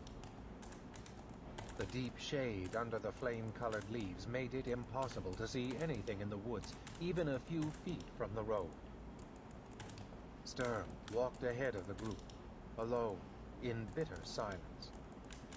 Tanis knew that though the knight held his head proudly, he was slogging through his own darkness. Caraman and Raistlin followed. Tanis kept his eyes on the mage, concerned about his ability to keep up. Raistlin had experienced some difficulty in getting through the brush, but he was moving along well now. He leaned on his staff with one hand, holding open a book with the other. Tanis at first wondered what the mage was studying, then realized it was his spell. It was the curse of the Magi, that they must constantly study and recommit their spells to memory every day. The words of magic flame in the mind, then flicker and die when the spell is cast. Each spell burns up some of the magician's physical and mental energy until he is totally exhausted and must rest before he can use his magic again. Flint stumped along on the other side of Caraman. The two began to argue softly about the 10-year-old boating accident. Trying to catch fish with your bare hands. Flint grumbled in disgust. Tanis came last, walking next to the plains. He turned his attention to Gold Moon. Seeing her clearly in the flecked grey light beneath the trees, he noticed lines around her eyes that made her appear older than her 29 years. Our lives have not been easy, Gold Moon confided to him as they walked. Riverwind and I have loved each other many years. But it is the law of my people that a warrior who wants to marry his chieftain's daughter must perform some great feat to prove himself worthy. It was worse with us. Riverwind's family was cast out of our tribe years ago for refusing to worship our ancestors. His grandfather believed in ancient gods who had existed before the cataclysm, though he could find little evidence of them left on Kryn. My father was determined I should not marry so far beneath my station. He sent Riverwind on an impossible quest to find some object with holy properties that would prove the existence of these ancient gods. Of course, my father didn't believe such an object existed. He hoped Riverwind would meet his death, or that I would come to love another. She looked up at the tall warrior, walking beside her, and smiled. But his face was hard, his eyes staring far away. Yeah, this is the first time I've tried to kill every creature on my way out. I think it's a mistake. Like, the idea would be to preserve, like, my stamina and praise. But I end up actually wasting more stamina and praise by doing this. And it's such a pain in the butt. Out of his mind with a raging fever. He stumbled into camp and fell at my feet, his skin burning to the touch. In his hand he clutched this staff. We had to pry his fingers loose. Even unconscious, he would not release it. He raved in his fever about a dark place, a broken city, where death had black wings. Then, when he was nearly wild with fear and terror, and the servants had to tie his arms to the bed, he remembered a woman dressed in blue light. She came to him in the dark place, he said, and healed him, and gave him the staff. When he remembered her, he grew calmer, and his fever broke. Yeah, fuck it, I'll skip, I'll just finish as normal. 2 days ago, she paused. Had it really only been 2 days, it seemed a lifetime. Sighing, she continued. He presented the staff to my father, telling him it had been given to him by a goddess, though he did not know her name. My father looked at this staff.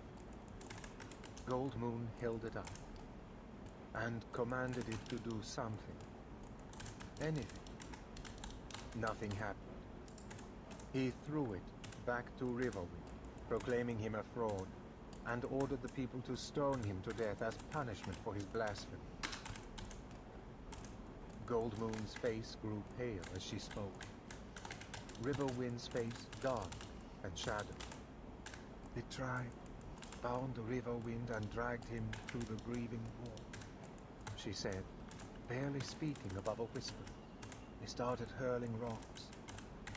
He looked at me with so much love, and he shouted that not even death would separate us. I couldn't bear the thought of living my life alone without him. I ran to him. The rocks struck us. Gold Moon put her hand to her forehead, wincing in remembered pain, and Tanis's attention was drawn to a fresh, jagged scar on her tan skin. There was a blinding flash of light. When Riverwind and I could see again, we were standing on the road outside of Solace. The staff glowed blue, then dimmed and faded until it is as you see it now. It was then we determined to go to Haven and ask the wise men at the temple about the staff. Riverwind, Tanis asked, troubled. What do you remember of this broken city? Where was it? Riverwind didn't answer. He glanced at Tanis, out of the corner of his dark eyes, and it was obvious His thoughts had been far away. Then he stared off into the shadowy trees. Tanis Hafeldi, he said finally. That is your name? Among humans, that is what I am called. Tanis answered. My elvish name is long and difficult for humans to pronounce. Riverwind frowned. Why is it, he asked, that you are called half-elf and not half-man? The question struck Tanis like a blow across the face. He could almost envision himself sprawling in the dirt, and had to force himself to stop and swallow an angry retort. He knew Riverwind was asking this question for a reason. It had not been meant as an insult. This was a test, Tanis realized. He chose his words carefully. According to the humans, half an elf is but part of a whole being. Half a man is a cripple. Riverwind considered this, finally nodded once abruptly, and answered Tanis's question. I wandered many long years, he replied. Often I had no idea where I was. I followed the sun and the moons and the stars. My last journey is like a dark dream. He was silent for a moment. When he spoke, it was as if he were talking from some great distance. It was a city once beautiful, with white buildings supported by tall columns of marble. But it is now as if some great hand had picked up the city and cast it down. Nah, fuck that 2-duster. I'm not gonna waste 2 minutes The of city my is now very old and stamina very and pray for it. death on black wings. Tanis said softly. It rose like a god from the darkness. Its creatures worshipped, shrieking and howling. The plainsman's face pale beneath his Oh, what the fuck? skin. That's unfortunate. He was sweating in the chill morning air. I can speak of it no more. Goldmoon laid her hand on his arm, and the tension in his face eased. That should be enough. Out of the horror came a woman who gave you the stop. Tanis pursued. She healed. Riverwind said simply, I was dying. Tanis stared intently at the staff Goldmoon held in her hand. It was just a plain, ordinary staff that he never noticed until his attention was called to it. A strange device was carved on the top, and feathers, such as the barbarians admire, were tied around it.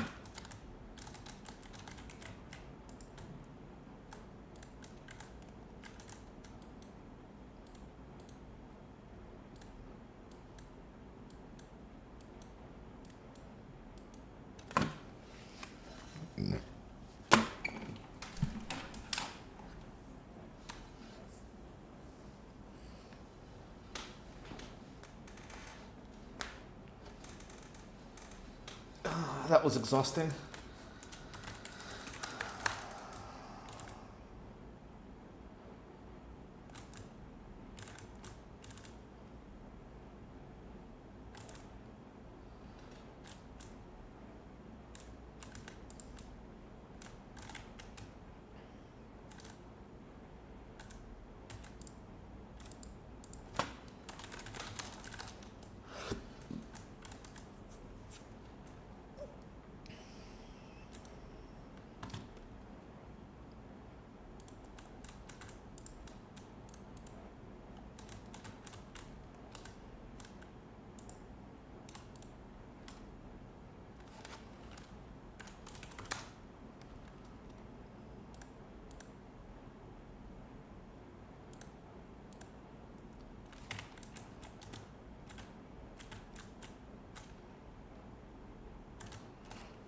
Let's see if I have enough now for an upgrade. Yes, I do. Cool.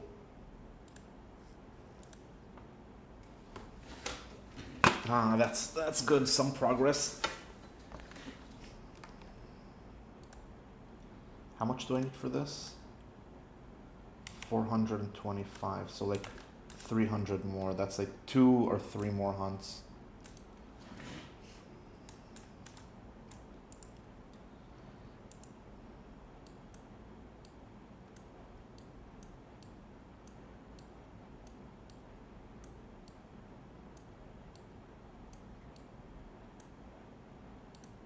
Holy shit. 10kk profit. I literally just noticed. What the hell? That is a lot of profit for a solo hunt.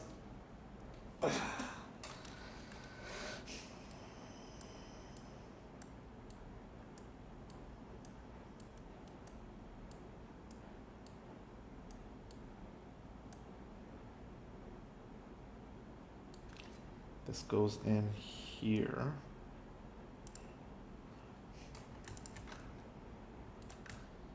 Empty all of this, empty all of this.